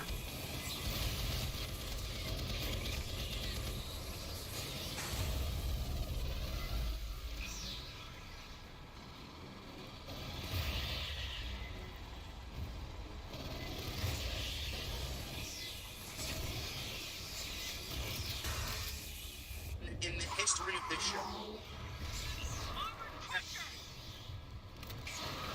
You guys are unbelievable. Not only did we hit 150,000 subscribers, which I didn't really expect, we broke the all-time view record for a live stream. We had 8, 9, in, someone correct me, 89, 9,000, somewhere around. We had 4. Move out. Whatever's Night drawing of bugs here must WrestleMania be shit. ahead. And no more sightseeing, Doc. This is a recon I don't know, mission. man. Shit's crazy. But Thank you guys, that's all I can say. Got it. I thought Survivor Series was solid. I thought they could have made Survivor Series better. But at the end of the day, things worked out. CM Punk is back, Randy Orton is back, WWE television is absolutely pumping. Thank you. Ladies and gentlemen, thank you so very much for all of your support on the show tonight. Follow me on social media. JD from NY206. That is Twitter, Instagram, TikTok, and Cameo. Make sure you guys hit that subscribe button if you have not done so. Down below. Appreciate you guys very much. Continue your recon. I'm sending your footage to Santos. Continue to hit that thumbs up. Get those super chats. No shit. And go check out all the other content on the channel. There's plenty of it. Tonight's great show is sponsored by my great friends over at Manscaped. Looking down. I deal with relentless stubble situation. Nah, not really. That fresh, clean shaven look with cringe at the thought of battling the daily grind of a wet shave. I got the solution for you guys. Manscaped is bringing you the ultimate solution and making a statement in the beard game with the all-new Handyman electric face shaver.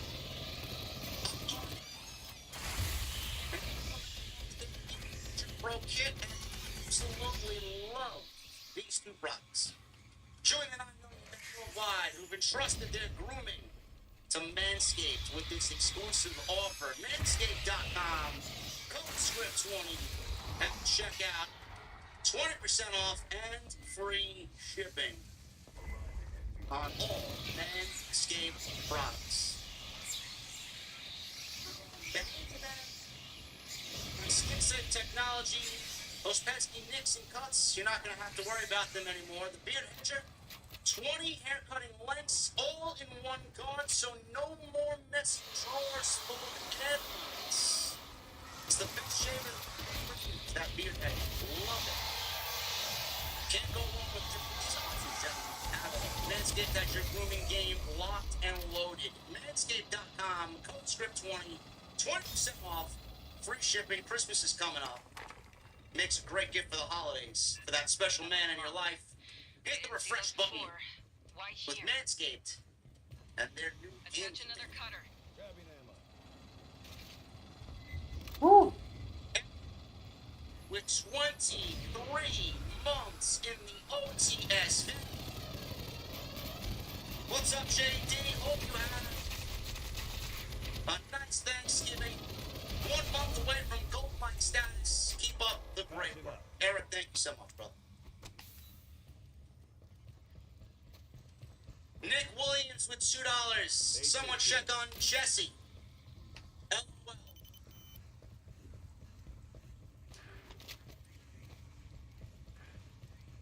Ah, shit. I'm sure Jesse's going to tune into Monday. We'll find out on Wednesday when he returns on the Dynamite post. Moretz with a 17 months in the OTS venue. Moretz, Eric, what the fuck are you guys drinking tonight, man? Thank you guys. Golden Boy with a $5 super chat. So, you have Orton return, which is amazing, then overshadowed by CM Punk's return. That's Randy's moment. Punk already needs that spotlight. LOL.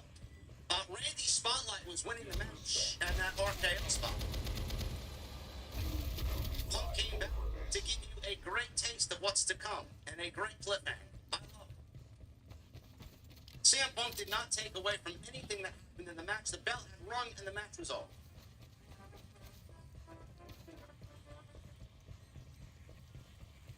Michelle with a $10 super chat. Solid pay-per-view, really good match, more games, and Punk blew the roof off the place. Very interested to see what Brandy is on, and I hope this doesn't mess up WrestleMania main event with Cody and Roman. Triple H did good for WWE. CM Punk and Seth Rollins will be your main event for night one of WrestleMania. Peter Gaymore with a $2 super chat. Of the CM Punk winners, thank the Lord. Man, it looks like it's going to be a busy, busy Sunday tomorrow. What is up, Punk, man? You guys can get there an extra tomorrow. Easy with a 10 months. Thank you, Easy. What the fuck are you drinking, Easy, for 10 months? I had zero reaction to CM Punk showing up at WWE. Yes, he actually got for forgiveness. Besides that, it was decent. Love the Viper is back. Listen, you guys are going to have time for reaction, man. I know a lot of people were upset when Cody left AEW. A lot of people were upset when Cody left AEW. You need to replace the output coupler. Devoted with 16 months. CM Punk and Orton. Wow, that was incredible. OTS for life. Absolutely. Joey Clements with 5. CM Punk officially retired. Is this a 10 out of 10 show? Right back is finished. Lakefront Studios with an his face when Bailey says it all. Bailey's most definitely getting the Edge Peru treatment on SmackDown, and I can't wait for it. I wonder if Bailey's going to have backup. Some backup. I wonder who that's going to be. Rudy V with 4 months. Thank you, Rudy. CM Punk and Randy back. I wonder what direction they go. Are they going to all be on Raw? Stacked roster while SmackDown is ice cold. And the brand split. That's all you gotta do.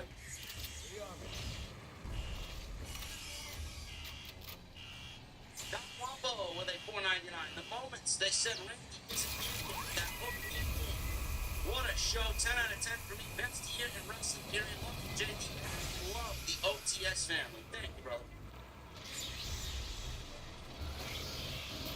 Frank, 44 with 16 months. What an amazing 16 months. OTS. Thank you, Frank. It's unbelievable, brother. What a year we've had. BC Driver with shit. BC Driver. What the fuck are you drinking, my friend?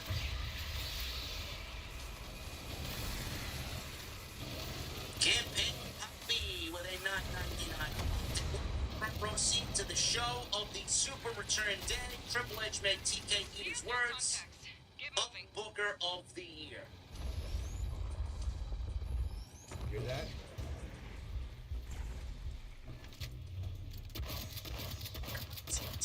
With a $2 super chat. This is definitely CM Punk's last resort. There's a reason why I started the stream off with that song, man. Glad you caught on. JP with a 38 months in the venue. Wow, I legit was one of many people who believed that CM Punk was not going to show up tonight. So now it's all about Punk henceforth. Great show, though. Michael Evans with 17 months. I'm a man of my word. Tonight, however, he's back in WWE and back on my TV. Hashtag hapless ace tonight. Yeah, you got at least a hapless ace for now. I'm up my end. Through 3 months. Man, that was crazy. Knee kick to red. The knee kick to red. The engines and ChiLL is in it. It's the wall. Let's see how he responds. Crazy scenes. Tony Khan doesn't need to do much to respond. Just continue to book great pro wrestling and give engaging stories on Wednesday night. That's it. He's not going to ever beat WWE. It's impossible. Just focus on what you need to do. Yep. Campaign popular with the one JD Andrew, book it. Listen, man, I already lived up to my end of the deal. Drew's got to fucking live up to his end of the deal now.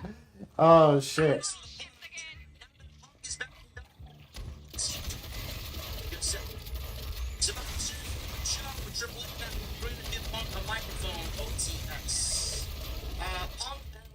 WrestleMania Night 1 main event.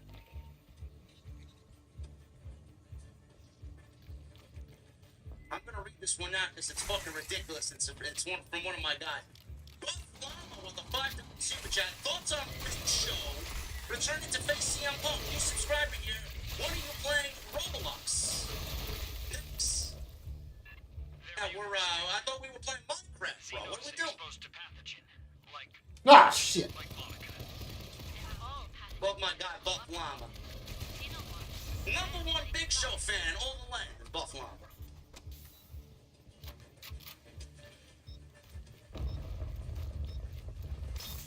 Yeah, I don't want to see Naked Andrew either.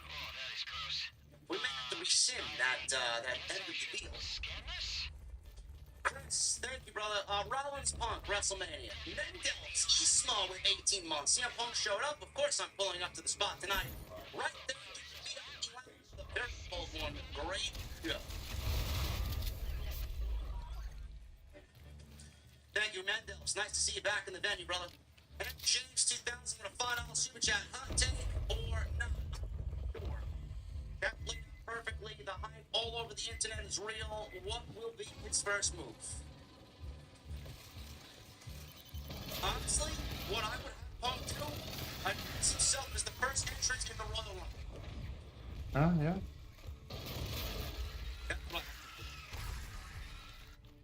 Jason $100 super chat. What's up, JD? My heart rate is through the roof. Punk and Randy Orton on the same day. Get me a round of old fashioned. Let's get it done tonight, brother. We got more than done, man. We had 9,100 at one point tonight. 4,000 likes on this stream alone, man. Unbelievable. You guys are unbelievable. Thank you, brother, for the 100, and your support, as always, means the world, man.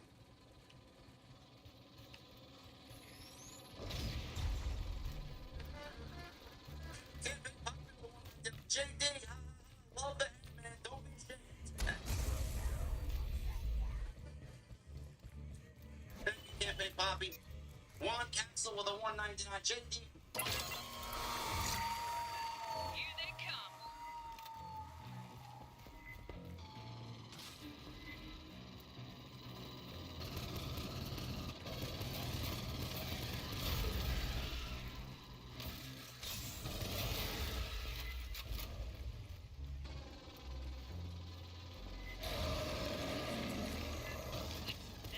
Keep clear of it.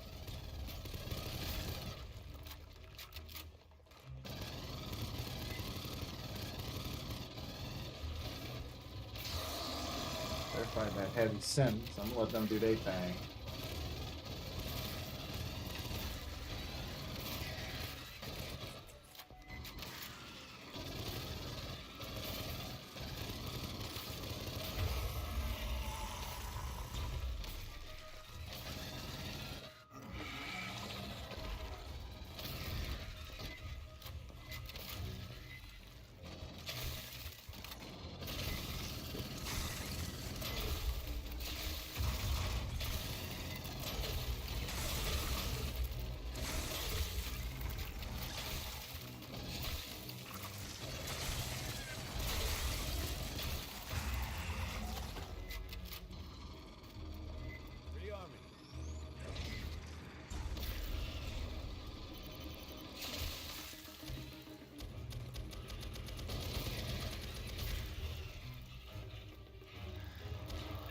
Movement somewhere.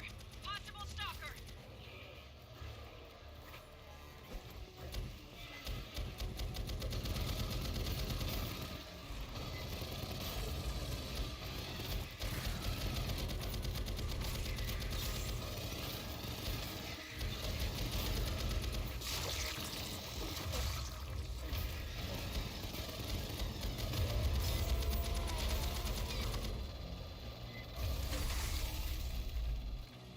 That motherfucker was putting in work.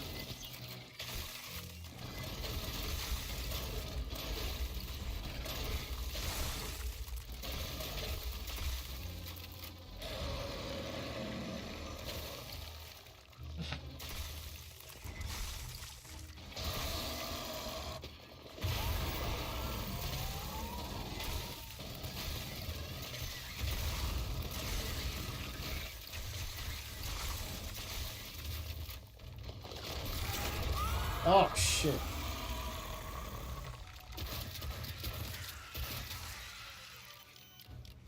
Grabbing ammo. Shit.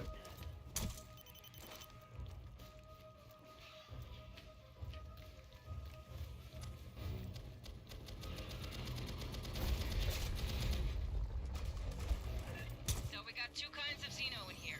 Regular and con leche. And they're pissed at each other. And there's probably pathogen in here. Which Colonel ship expects us to locate. Please deactivate the probe, Doctor. Xenomorphs are predators. It is What? discomforting to imagine pathogen augmentation.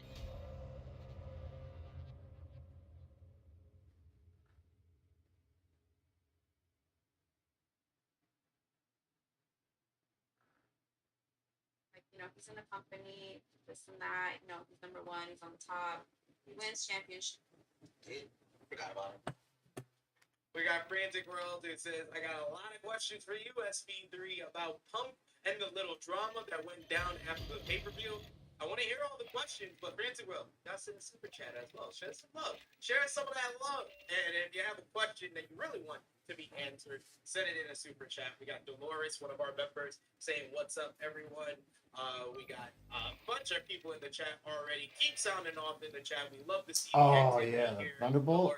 This thing's badass. THH, best money you will spend. A member, a Patreon backer, Dolores knows. He knows. Well, Oh? Hey, you scanned a statue? You noticed how strange those are, huh? In these new ruins, every time you see a giant engineer head, the face has been knocked off. Busted. Defaced. That was pretty shitty. But I respect it. Exposure patterns, it looks like all the heads were damaged around 2,000 years ago. That's about when we think the engineers abandoned this moon. It could imply the engineers did this themselves. If it was a quake or some third party, the same would have happened to the heads at the main ruins. Cynthia's site too. And that was easy to find, close to Paula Station. Visible from the air if you knew where to look. This new ruin was practically buried. So why only these heads? Oh, a scan? Great. I've been thinking about the corpses we found down there. By size and form, they're engineers. But mutated beyond recognition. Your data confirms the bodies are 2 millennia old. Fossilized. At first I thought maybe we're seeing a lab accident, somebody spilled pathogen, but the corpses don't have any protective equipment. Those elephant suits. And the ruin we found them in doesn't seem like a lab. It's all stone. None of the metal we saw at Site 2. Why were so many of them packed into one locked room? There's something about those ash shadows on the walls that really bothers me. Wee boy.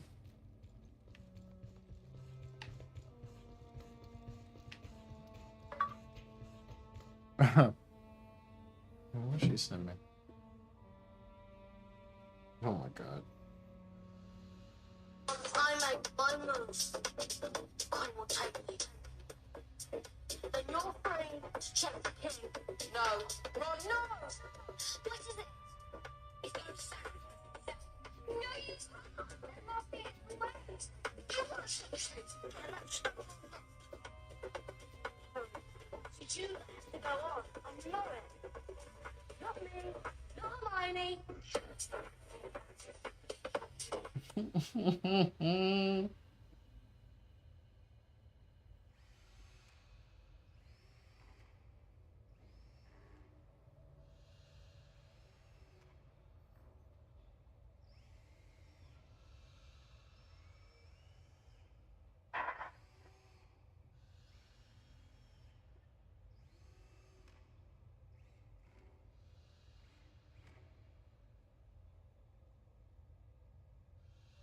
That shit's fucking dope.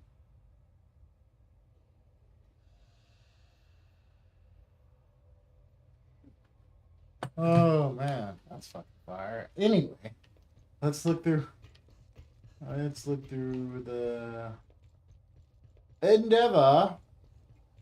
See if we can find something. Man, obviously that's there to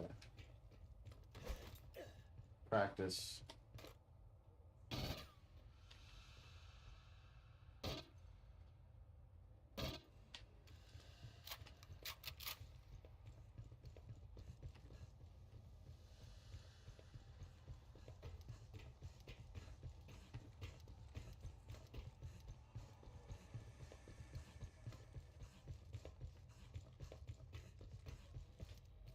When I went to OCS, no one warned me about no.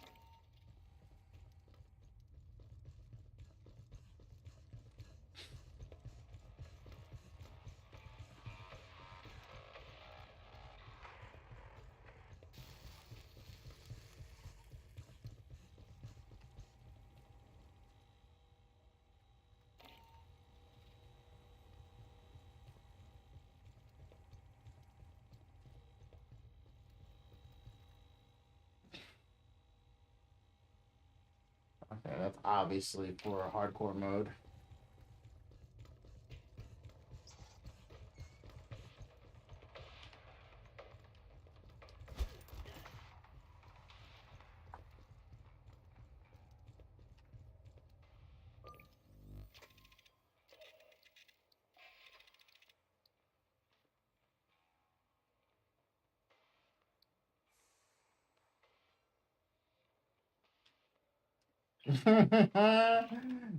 That's hilarious.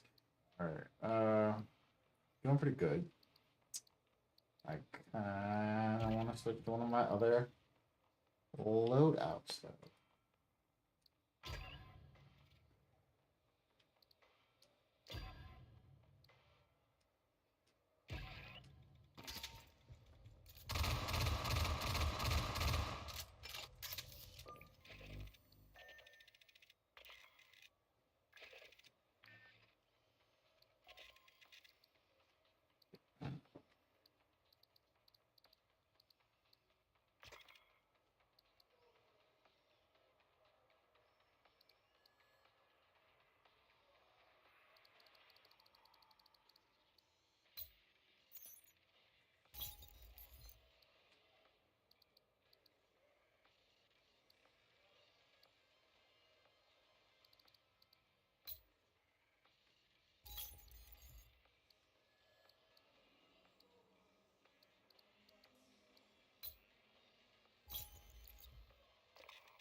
Ooh, if I had the room, boy.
Okay.